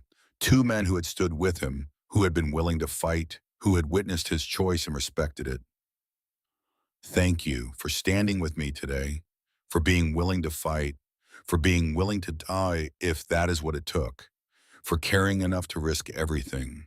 Harper shook his head, his own eyes wet now. Thank you for showing us there is a better way, for teaching us that strength is not about violence, that courage is not about killing, that the hardest battles are the ones we fight inside ourselves, that mercy is harder and braver than revenge. They stood together in the quiet shop, 3 men who had witnessed something rare, something important, something that would stay with them for the rest of their lives. The end of a cycle that could have continued forever. The choice to break instead of bend, to heal instead of harm, to live instead of just survive. Outside, life continued. Wagons passed, children played, dogs barked. The sun climbed higher in the sky, the normal sounds of a town going about its business, unaware that in this shop, in this moment, history had been made. Not the kind of history that gets written in books, not the kind that gets monuments or parades, but the kind that matters, the kind that changes lives, the kind that proves that people can be better than their worst selves. And inside Harper's gun shop, 3 men shared a moment of peace that had been bought with courage of a different kind. Not the courage to fight, but the courage to stop fighting. Not the courage to kill, but the courage to let live. Not the courage to avenge, but the courage to forgive.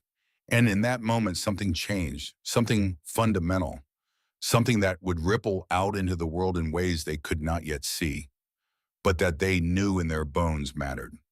The war was over, not with a final shot, but with a final choice. And that made all the difference. 6 months passed like water through fingers. The brutal heat of Montana's summer gave way to the gentler warmth of early autumn. The grass gold under August sun began to green again with September rains. Life continued its steady rhythm, seasons turning days shortening the world indifferent to the small miracles that sometimes happened in gun shops at noon. Marcus Drummond stood outside Harper's shop on a Tuesday morning in late September. The same day of the week, though, not the same time of day or the same season. The morning was cool, crisp, the first real hint of the winter that was coming. He could see his breath in the air, small clouds that appeared and dissipated with each exhalation. He had come to fulfill a promise he had made to himself in the days after Colton McRae rode away. A promise about legacy and memory and what we choose to leave behind. About how we honor the past without being trapped by it. About how we move forward while still remembering. The bell jingled as he entered, the familiar sound, the same sound that had announced his arrival 6 months ago when he had come here expecting to kill or be killed, when he had been prepared for his life to end, when he had been ready for the cycle to complete itself in blood. Jesse looked up from the counter and his face split into a genuine smile, the kind of smile that reached his eyes, that spoke of real affection rather than just politeness. "Mr. Drummond, good to see you, sir." The sir was new, respectful, earned. Jesse had changed in the months since that day, grown up somehow. The cockiness was gone, replaced by something steadier, something more solid, something that spoke of a boy becoming a man, of someone learning that strength was not about volume or bravado, but about character, about choosing to be better, about respecting people before you understood why they deserved respect. Tommy emerged from the back room, wiping his hands on a cloth. He nodded respectfully. "Sir," his face serious, thoughtful. Marcus returned their greeting, still not entirely comfortable with the respect they showed him now. He preferred the anonymity he had before, when he was just another man, just another person trying to make his way through life. But that was gone. Owen Fletcher had made sure of that. The old cavalry scout had kept his promise to stay quiet about the specifics, about the details of what had happened that day, but he had also made sure people understood that Marcus Drummond was someone deserving of regard, someone who had chosen mercy when violence was easier, someone who had shown them all what courage really looked like. Harper came through the door behind Marcus carrying a wooden crate. He set it down carefully on the counter, his movements gentle, reverent. Inside, wrapped in soft cloth, was the Colt 1873, serial number 1-28394. The weapon that had taken 6 lives, the weapon that had spared a 7th, the weapon that chose peace. I contacted the museum, Harper said, his voice quiet. "They are very interested. Margaret Winters, the curator, is eager to meet with you. Said they would be honored to have it. Said it would be the centerpiece of their new exhibit." Marcus nodded. "Good. That is good. One word. Simple. But carrying the weight of 6 months of thought, of decision, of finally being ready to let go." Jesse leaned forward, curious, his youthful need to understand warring with his newfound respect for boundaries. "If you do not mind me asking, sir, why give it up?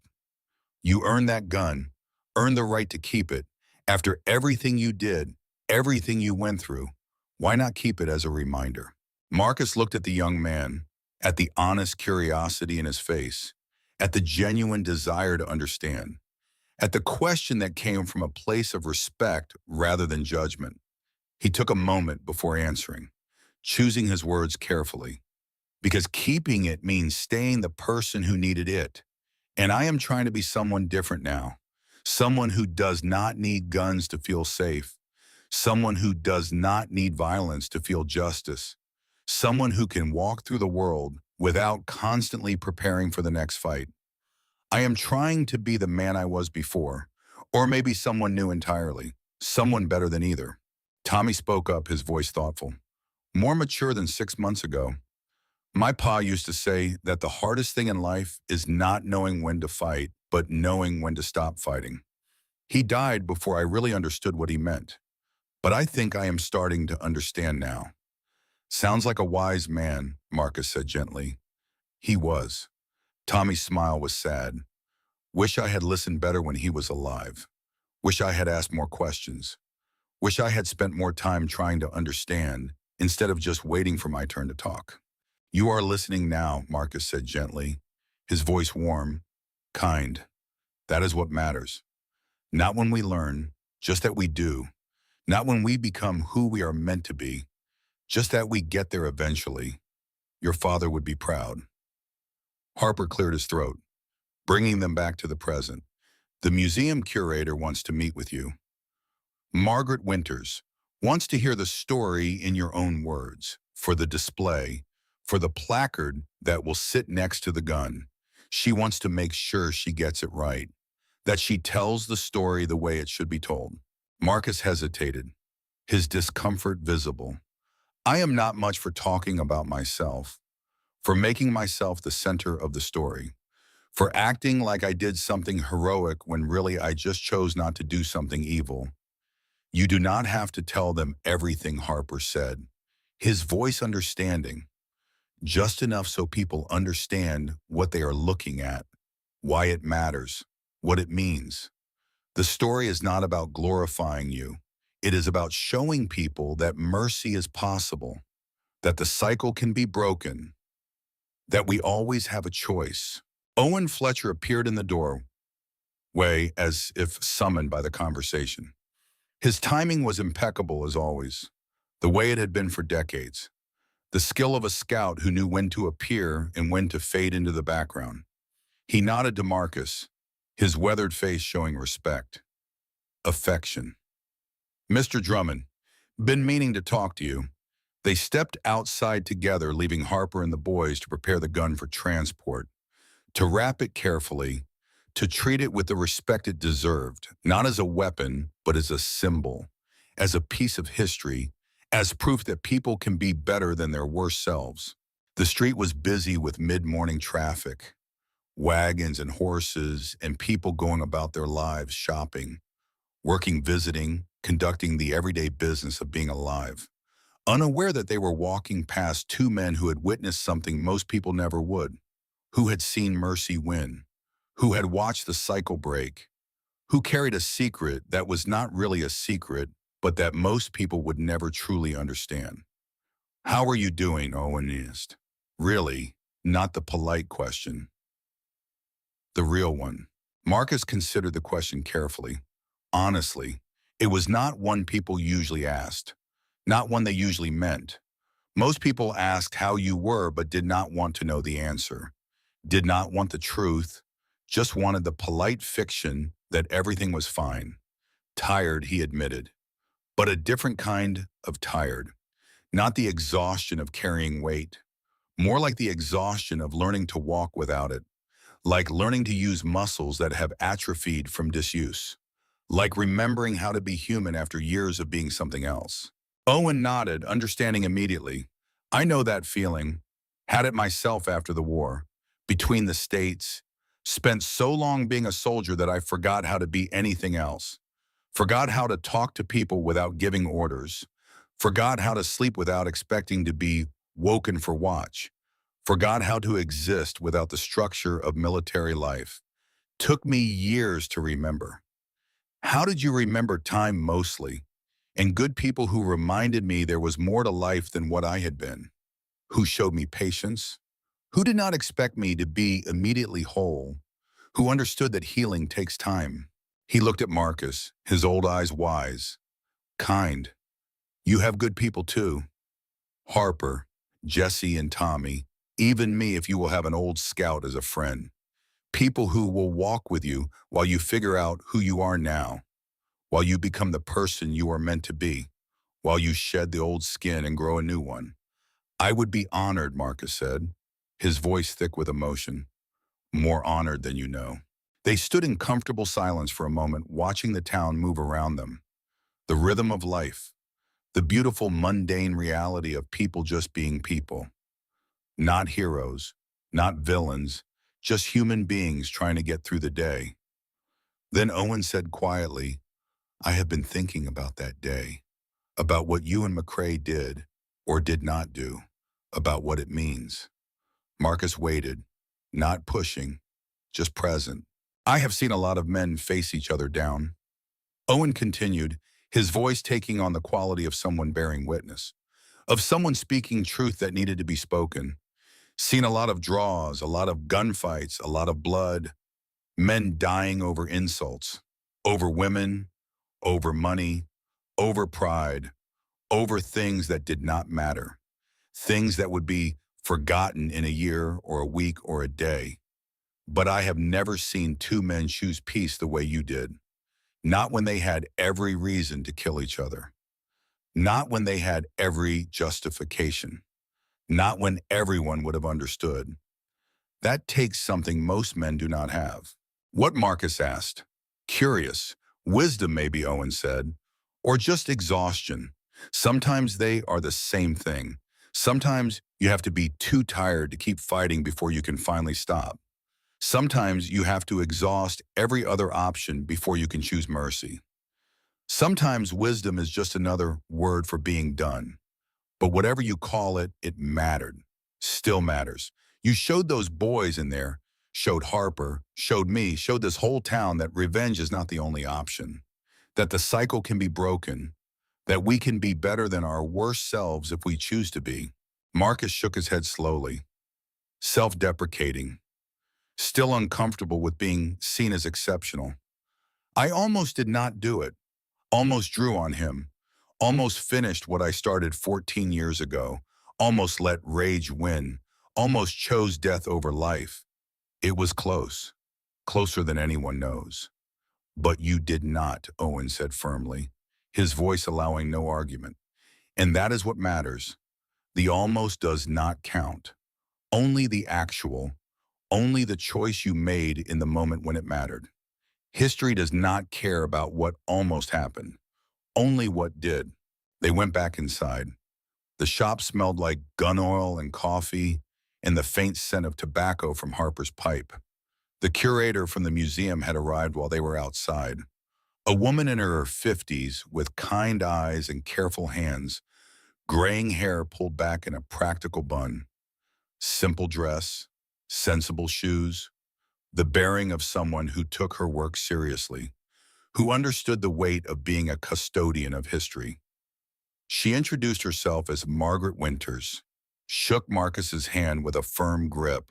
Harper had already explained the basics to her, but she wanted to hear from Marcus directly, needed to hear it in his own words. Mr. Drummond, she said, her voice gentle but professional. I understand you want to donate this weapon to our collection? I do, Marcus confirmed. May I ask why the same question Jesse had asked, but coming from a different place? From someone who needed to understand in order to do her job properly, in order to tell the story the way it needed to be told. Marcus looked at the gun wrapped in its cloth, at the outline of it, at the shape that had been his constant companion for 14 years, because it represents something I want people to remember.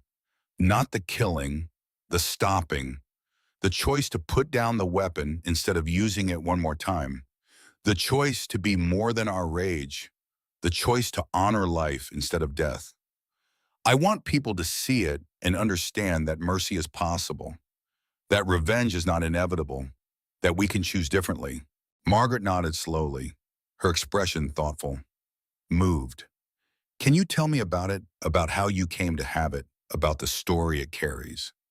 So Marcus told her, not everything, not the details that were too painful or too personal, not the names of the 6 men he had killed, not the specific ways they had died, Not the nights he had spent tracking them through wilderness in towns and camps, but enough he told her about Aaliyah, about a woman who taught children and sang and believed in the better angels of human nature, about the McCrae gang, about 10 innocent people killed for horses and supplies and the thrill of violence, about 18 months of hunting, about 6 men who died because they had killed 10 innocents, about justice delivered one bullet at a time, and about the 7th man who lived because mercy was chosen over revenge, because 2 people looked at each other and saw their shared humanity instead of their differences, because exhaustion and wisdom and grief all combined to create something better than violence.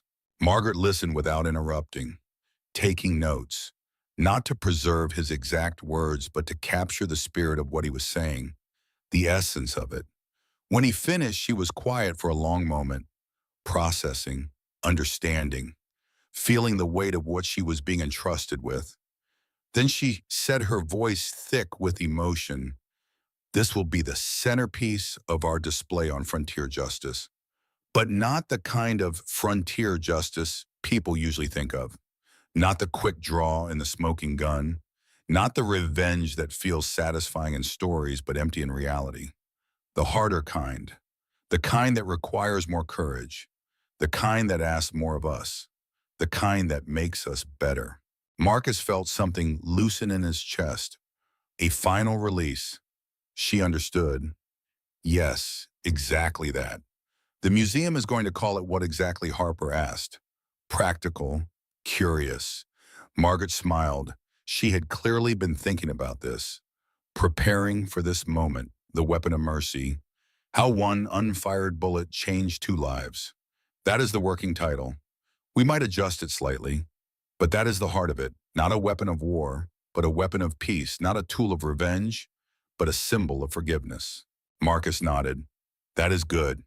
That is right. That is what Aaliyah would have wanted. They made arrangements for the transfer. Margaret assured Marcus that the gun would be treated with the respect and care it deserved, that it would be displayed prominently, that his story would be told accurately, that visitors would understand what they were seeing, that the message would be clear. She promised to involve him in the development of the display if he wanted, to make sure he was comfortable with how the story was presented.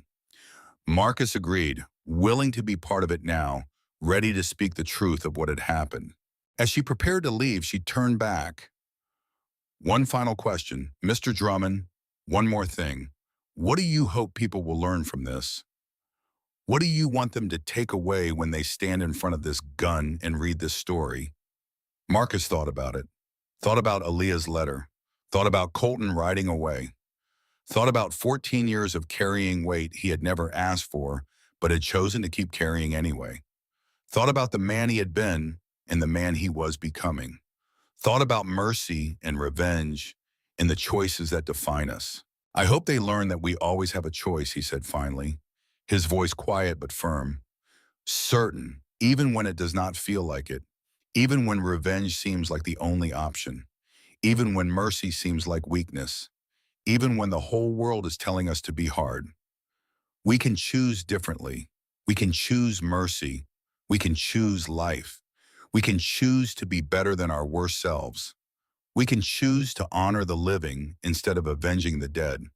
And sometimes that choice, that decision to stop, is the bravest thing we can do. Margaret nodded, her eyes bright. I will make sure that message comes through. I promise you that. People will understand.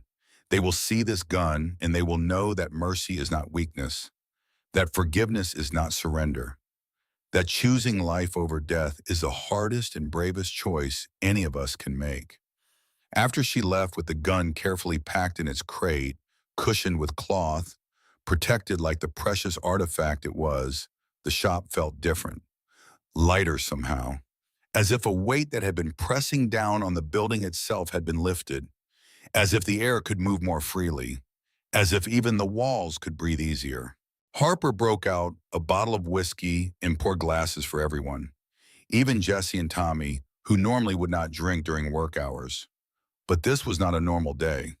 This was a ceremony, a ritual, a marking of an ending and a beginning.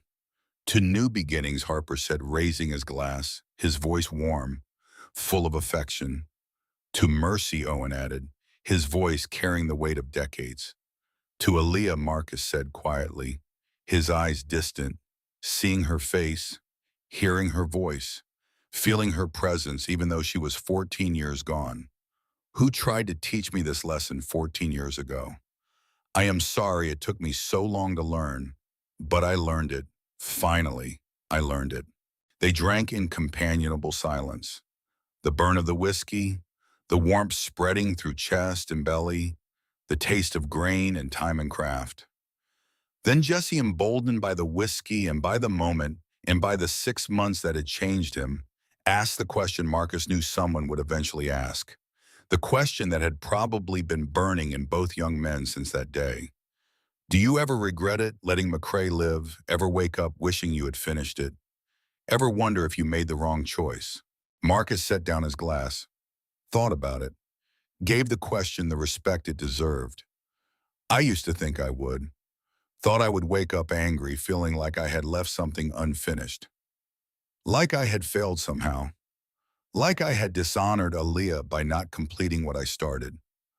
But no, I do not regret it. Not for a second. Not for a moment. It was the right choice. Maybe the only right choice I made in 14 years. Do you think about him? Tommy asked, his voice soft. Curious? Wonder where he is, what he is doing, if he found his Mary. Every day, Marcus admitted, his honesty surprising them.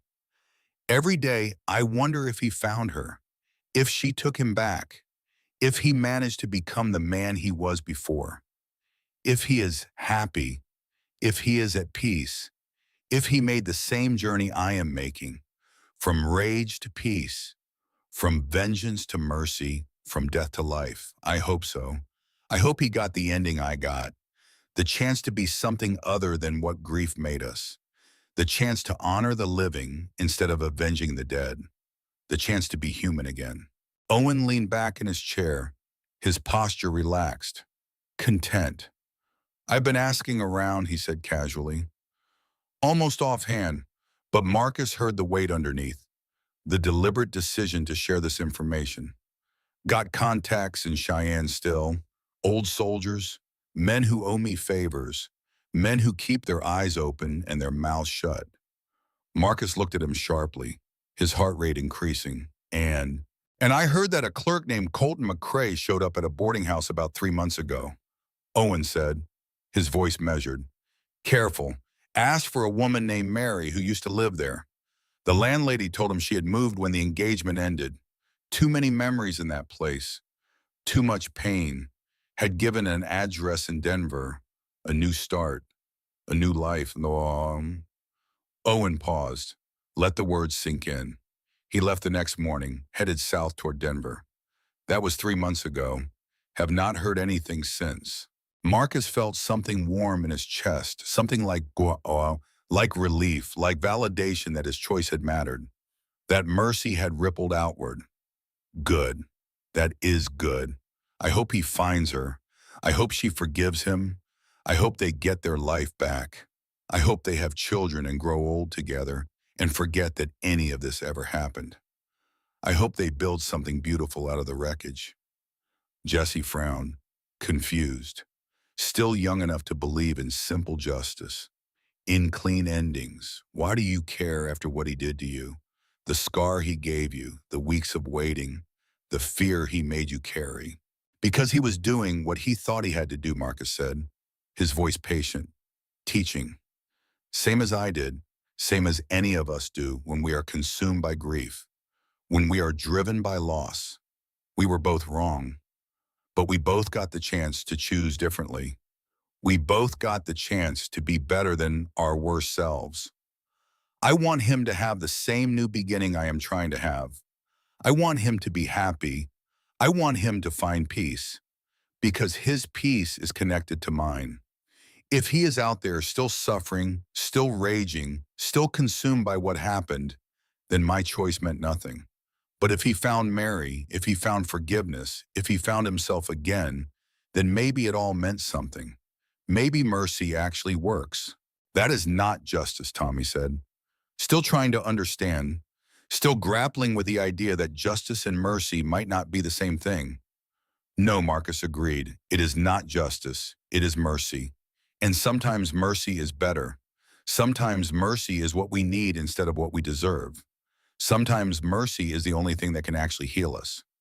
Justice is about the past, about settling accounts, about balancing scales. But mercy is about the future, about who we can become, about what we can build, about choosing life over death. They sat together for a while longer talking about small things, the weather cooling, the harvest coming in, the town growing, normal things, human things, the kind of conversation men have when they are not weighed down by grief or revenge or the ghosts of the past. When they are just men, just people, just human beings trying to make sense of the world and their place in it. Eventually, Marcus stood to leave. The afternoon was getting on. He had work to do, a life to live, a future to build. He shook hands with Harper, with Owen, with Jesse and Tommy, thanked them again for standing with him 6 months ago, for being willing to fight so he did not have to, for witnessing his choice and respecting it, for treating him like a human being instead of a legend, for letting him be ordinary again. As he reached the door, Owen called out, "Mr. Drummond, one more thing." Marcus turned. The old scout's face was serious, thoughtful. "I have been writing down what happened that day," Owen said. "The whole story, every detail I remember, every word that was spoken, every moment of tension, every choice that was made, for my grandchildren, for their grandchildren, so they know what real courage looks like, so they understand that strength is not always about fighting, that bravery is not always about violence, that sometimes the hardest thing is to stop." Marcus felt his throat tighten, emotion rising. "I would be honored. But Owen, please, do not make me into a hero. I am not. I am just a man who made a choice, who finally listened to what his wife had been trying to tell him for 14 years, who got tired of being what grief had made him. Do not make me into more than that." "I know," Owen said, his voice gentle, understanding. "You are just a man who made a choice. That is what makes it matter. That is what makes it important. That is what makes it worth writing down and passing on. Heroes are easy. They are not real. They are myths we tell ourselves. But real men making real choices in real moments, when everything is on the line and no one would judge them for choosing violence. That is what changes the world. That is what gives the rest of us hope. That is what shows us that we can be better." Marcus nodded once, unable to speak, his throat too tight, his eyes too wet. Then he stepped outside into the autumn air and walked home. And for the first time in 14 years, the weight was gone. The burden was lifted. He was free. 20 years passed like leaves falling from trees. The Old West slowly transformed into something new. The wild territories became states. Montana joined the Union. The frontier closed. The railroad expanded. Towns grew into cities. The world moved on, as it always does, indifferent to individual stories carrying humanity forward, whether we are ready or not. Marcus Drummond aged with it. Gray came to his hair, lines deepened around his eyes. His hands, always strong, began to show the spotted evidence of time passing. But he lived. He truly lived the way Aaliyah had wanted him to. He never married again. There were women who were interested, kind women, good women, women who would have made fine partners. But Aaliyah had been his wife, his partner, his heart. There would never be another, could never be another. That space in his soul was hers and hers alone. But he lived fully nonetheless. He took up work as a carpenter, building things instead of destroying them. His hands, so skilled with weapons, proved equally skilled with wood and nail. He built houses, barns, furniture, things that would last, things that would shelter people, things that would make life better. He took pride in the work, in creating instead of destroying. He taught children to read at the church on Sundays, just as Aaliyah had done, passed on her legacy, honored her memory by doing the work she had loved. The children adored him, climbed on him like he was a tree, showed him their drawings, asked him endless questions. He answered them all with patience and kindness, and the deep contentment of a man who has finally found peace. He made friends, real friends, not just acquaintances, but people he trusted, people he laughed with, people he shared meals with. Harper and Owen, of course, but others too. The blacksmith, the minister, the doctor, men and women who saw him not as a legendary hunter of the McCrae gang, but as Marcus, just Marcus. A good man, a kind man, a man worth knowing. He laughed. Oh, how he laughed. The sound surprising him at first after so many years of grimness. But it came easier with practice, came more naturally as the years passed, as the weight stayed gone, as he remembered how to be human. He let go of the weight that had defined him for so long, let go of the rage, let go of the need for justice, let go of the man he had been and became someone new, someone better, someone Aaliyah would have recognized and loved. Harper's gun shop passed to Jesse when Harper died in 1903. A heart attack, quick and painless. He went to sleep one night and did not wake up. Jesse ran the shop with the same integrity his mentor had shown, the same fairness, the same dedication to treating every customer with respect regardless of their color or class or circumstance. And when people asked about the empty space on the wall where a shotgun used to hang, Jesse would tell them about the day two men chose peace, about Marcus Drummond and Colton McCrae, about mercy winning, about the cycle breaking, about courage that looked like stopping instead of starting. Tommy became a teacher, followed Marcus's example, taught children to read and write and think, taught them that strength was about character, not volume, about choosing right even when wrong was easier, about being kind even when the world was cruel. He married, had children, raised them to be better than he had been at their age, raised them to think before they spoke, to see people before they judged them, to understand that everyone carried weight they could not see. Owen Fletcher died in 1908, surrounded by grandchildren, having lived a long and good life. 82 years, longer than most, longer than he had expected when he was young and invincible and thought he would die in some forgotten battle in some forgotten place. His written account of that day in the gun shop became a family treasure passed down through generations, read and reread, discussed and debated, a reminder of what their grandfather had witnessed, of what was possible when people chose to be better. And the gun, the Colt. 1873 was serial number 128394, sat in a place of honor in the Montana Territory Museum. Later, the Montana State Museum after statehood, displayed in a glass case under carefully controlled lighting. Visitors came from all over to see it, families from nearby towns, tourists from back east, students on field trips, historians doing research. They would stand in front of the display, read the story on the placard beside it, and understand perhaps for the first time that sometimes the most powerful act is not pulling the trigger, but choosing not to. That mercy is harder than revenge. That forgiveness takes more strength than violence. In the spring of 1914, two young people stood before that display. The museum was quiet, mid-morning on a Tuesday, few other visitors, just the hushed reverence of a place dedicated to preserving history. A woman 22 with dark hair pulled back in a practical style and determined eyes that saw everything. Imani McCrae, though she had been born Imani Watson. She had taken her husband's name when they married the year before. A man 24, tall and lean, with a carpenter's hand strong and capable, and scarred from years of work. Terrell Drummond, named for his great-uncle, though he had never known the man. His grandfather's younger brother had died before Terrell was born, but the stories had been passed down, stories of a gentle man who became hard and then chose to become gentle again.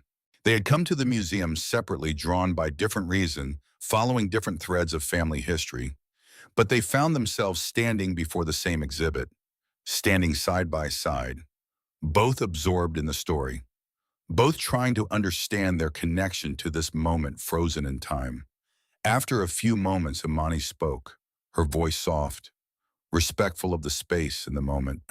My grandfather told me about this gun before he died, said it taught him that mercy was stronger than revenge, that choosing not to kill someone took more courage than killing them, that walking away was harder than staying. Terrell looked at her with surprise, the kind of surprise that comes from an unexpected connection. My great-uncle told his brother the same thing. Marcus Drummond, he is the one who donated this gun, said two men chose peace when war was easier, said it was the bravest thing he ever did, walking away from a fight he could have won. They looked at each other, really looked, and something passed between them. Recognition, maybe. Or just the natural connection that sometimes happens between strangers who discover they share something important, something that matters, something that changed the course of their families. What was your grandfather's name? Terrell asked, his heart beginning to beat faster, beginning to understand that this was not coincidence, that this meant something. Colton McCrae. Imani's voice was soft, full of love for a man who had died just a year before. He died last year, peaceful, in his bed, with his wife Mary beside him.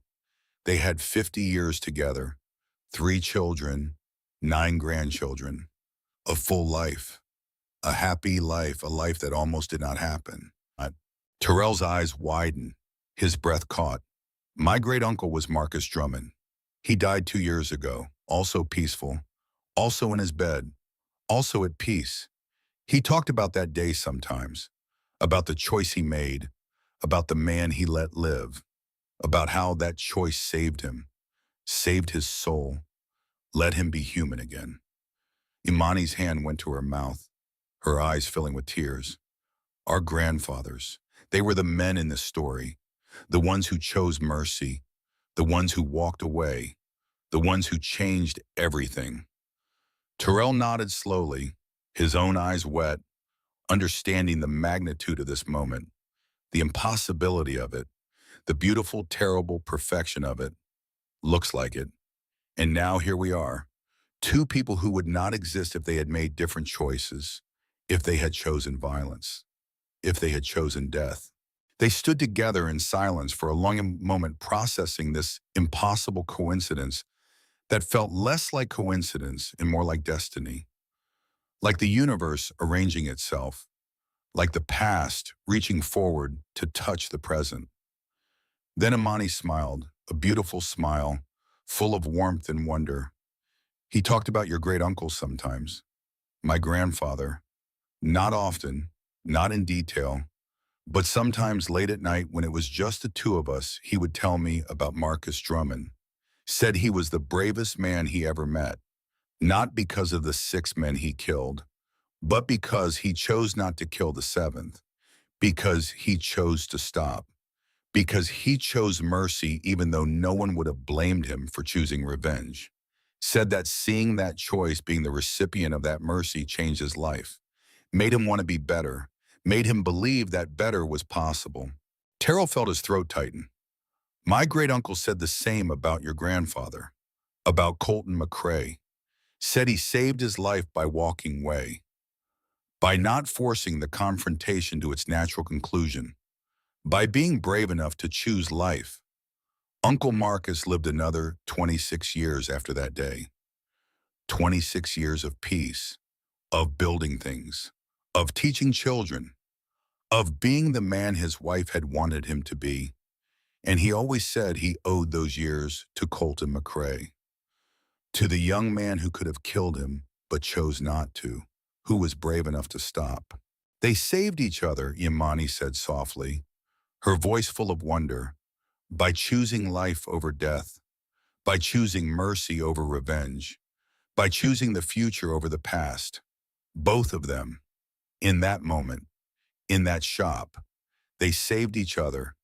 And in saving each other, they saved us, saved all the people who came after, all the children and grandchildren and great-grandchildren who would not exist if they had made different choices. Yes, Terrell agreed, his voice thick with emotion. They turned back to the display. The gun sat there silent and still a memorial not to violence but to its end, to the moment when two men looked at each other and saw not enemies but fellow travelers, not threats but mirrors, not targets but human beings deserving of mercy. The glass case reflected their faces, two young people standing where two old men had once stood, looking at a gun that represented a choice, a decision, a moment when everything could have gone differently but did not, when the cycle could have continued but was broken instead. "Can I buy you coffee?" Terrell asked suddenly, the words coming before he could think about them, coming from some instinct deeper than thought. "I would like to hear more about your grandfather, if you are willing to share, if you want to talk about it. I feel like I need to understand, need to know the whole story, need to hear it from someone who actually knew him." Imani smiled, warm, open, as if she had been hoping he would ask.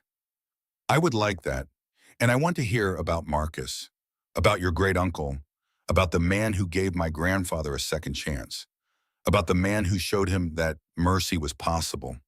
I need to understand too, need to know the rest of the story." They left the museum together, two people connected by a history they had not known existed until an hour ago. Two people whose grandparents had made a choice that rippled forward through time in ways they could never have imagined. Two people who were proof that mercy mattered, that choosing life over death had consequences that extended far beyond the moment, that every choice we make sends ripples into a future we cannot see. Behind them, the gun remained, a silent witness to the truth that the strongest people are not always the ones who fight. Sometimes they are the ones who choose not to.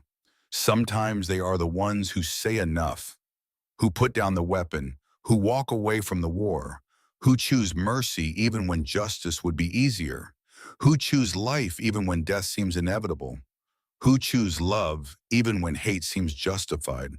And sometimes, if we are very lucky, that choice echoes forward, creates new stories, new connections, new possibilities. The cycle breaks, the healing begins, and life, true life, becomes possible again. Not just for the people who made the choice, but for everyone who comes after. For children not yet born, for futures not yet imagined, for love not yet found.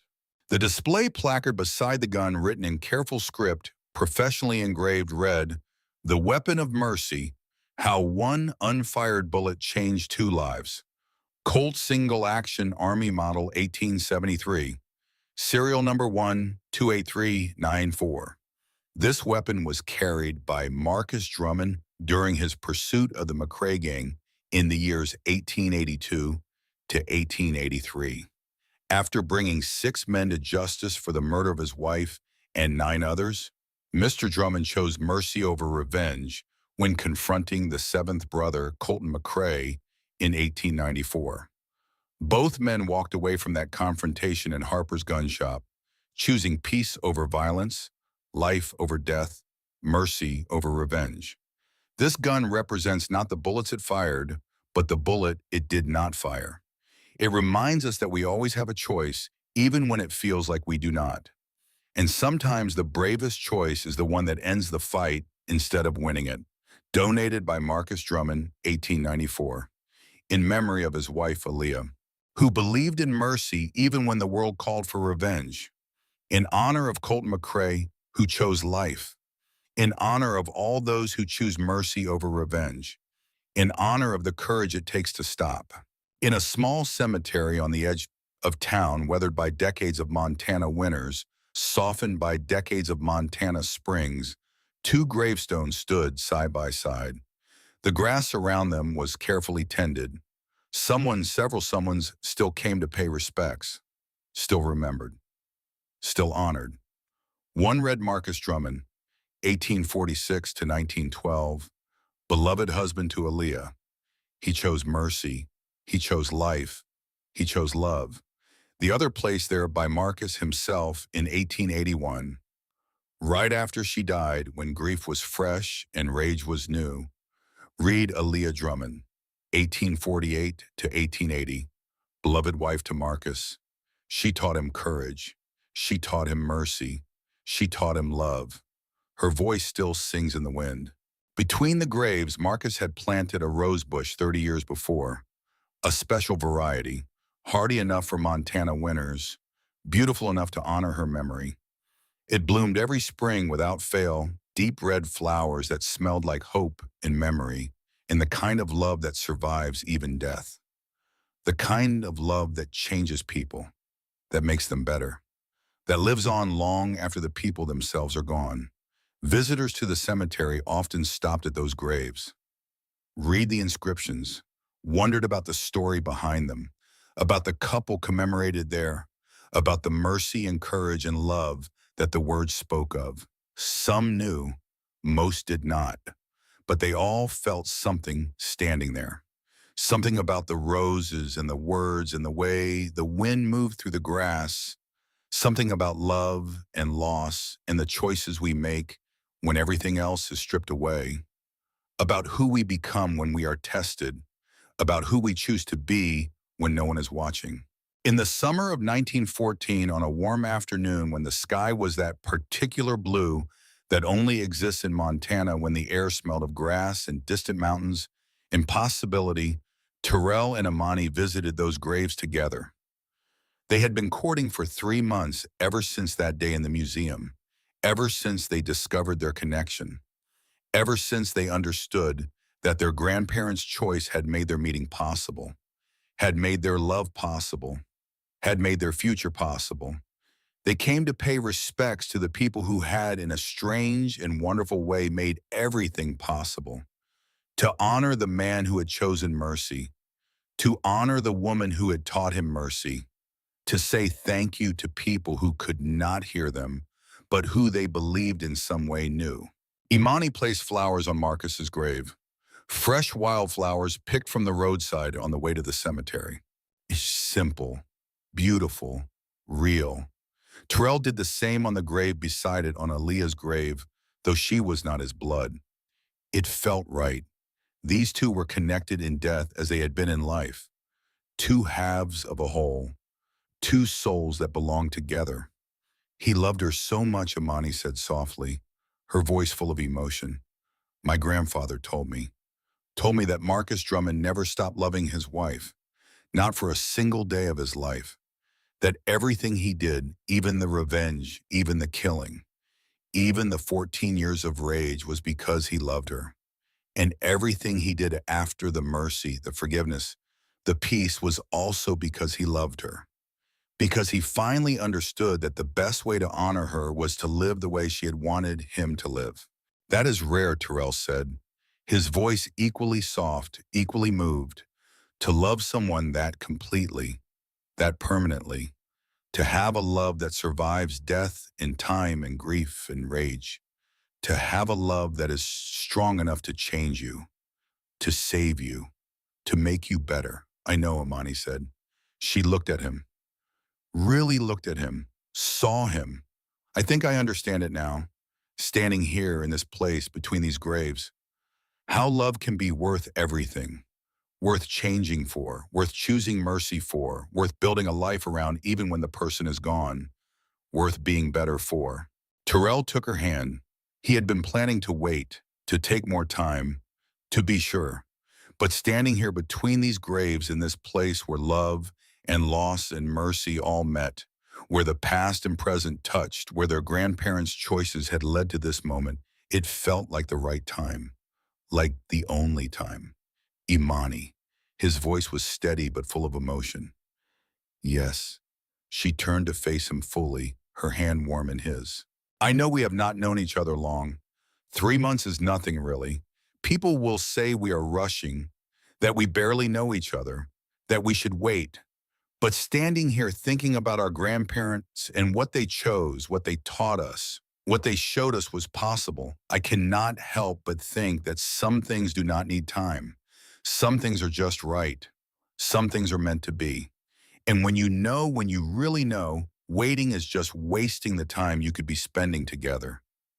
building together, loving together. Imani's eyes filled with tears, but she was smiling.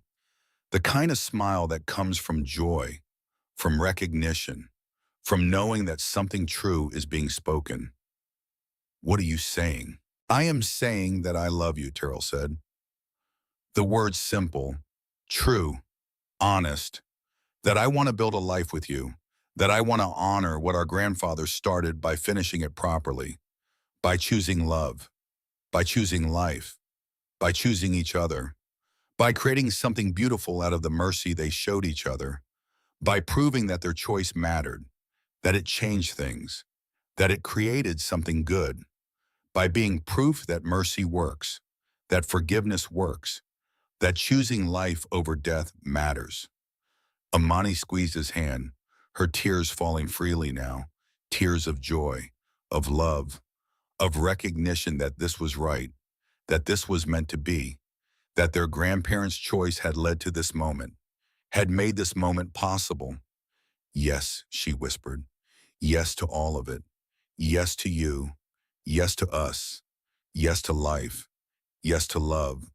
Yes to everything. They stood together between the graves as the sun set over Montana, painting the sky in shades of orange and gold and red. Two young people at the beginning of their story, connected to two old men at the end of theirs, connected to a woman who had died 34 years before Amani was born, but whose love had somehow reached across time to touch her, to teach her, to show her what was possible. The cycle was complete, not a cycle of violence and revenge, not a cycle of grief and rage, but a cycle of mercy and love and choice, of people being better than their worst selves, of love surviving death, of mercy creating life, of the past reaching forward to touch the future in beautiful, unexpected ways. This is how it ends, not with a final shot echoing across a dusty street, not with blood and death and grief, not with rage and revenge and the empty satisfaction of justice served, but with roses blooming between gravestones, red petal opening to the sun, with young people choosing each other, building a future on the foundation of their grandparents' mercy, with stories told and retold until they become something more than history, something more than facts. They become truth. With love that survives everything, with mercy that creates more than it destroys, with the understanding that we always have a choice, that we can always be better, that we can always choose differently. The truth that we always have a choice, the truth that mercy is stronger than revenge, the truth that love survives even when everything else is lost, the truth that sometimes the bravest thing we can do is put down the gun and walk away. The truth that courage looks like stopping, not starting. The truth that strength is about character, not violence. And the truth that when we make that choice, when we choose life over death, love over hate, mercy over revenge, forgiveness over justice, we change not just our own story, but the stories of people we will never meet, people not yet born, people who will stand in museums and cemeteries decades later and feel the echo of that choice still rippling through time, still changing things, still mattering. This is the legacy of Marcus Drummond and Colton McRae. Not the six men who died, but the two who lived. Not the war that was fought for 14 years across three territories, but the peace that was chosen in a moment. Not the revenge that was taken in blood and bullets, but the mercy that was given in a gun shop on a Tuesday at noon. And that legacy, that choice, that moment, when everything could have been different, but was not, when the cycle could have continued, but was broken, when rage could have won, but mercy triumphed, that moment changed the world. Not all at once, not in obvious ways, not in ways that made headlines or history books, but slowly, quietly, like a seed planted deep that takes years to bloom, like a river changing course one grain of sand at a time, like love growing in soil fertilized by forgiveness. Until one day, decades later, two young people fall in love in front of a gun that never fired its last bullet. Two young people who would not exist if that bullet had been fired. Two young people who are proof that mercy matters, That forgiveness works. That choosing life creates more life. That love multiplies. That the cycle can be broken. That we can be better. And the world is different. Better, brighter, kinder, more human. Because two men chose mercy. Because two men said no to revenge. Because two men walked away from a fight they both could have won. Because two men chose to honor the dead by choosing life. Because two men understood in a moment of clarity, purchased with 14 years of grief, that mercy was not weakness, but the highest form of strength. That forgiveness was not surrender, but victory. That walking away was not cowardice, but the bravest act possible. And somewhere in whatever place exists beyond this one Aaliyah, Drummond smiles. Her voice that could make grown men cry, that voice that taught children and sang hymns and spoke words of love and wisdom, that voice that was silenced by violence but never truly died sings. She sings of mercy. She sings of forgiveness. She sings of love that survives death. She sings of a man who finally listened, who finally understood, who finally chose life. She sings and the wind carries her song across Montana, across the grass and the mountains, and the wide sky across time itself until it reaches the ears of her nephew and the granddaughter of the man who tried to kill him, standing together in a cemetery, holding hands, choosing love, proving that her faith was not misplaced, that mercy works, that forgiveness heals, that life wins. She sings and her song is the sound of hope, the sound of healing, the sound of love triumphing over hate, the sound of mercy defeating revenge, the sound of life conquering death, the sound of the cycle breaking, the sound of people being better than they thought they could be, the sound of the future being brighter than the past, the sound of two men walking away from guns, the sound of two young people walking toward each other, the sound of roses blooming between graves, the sound of stories becoming truth, the sound of mercy changing the world one heart at a time.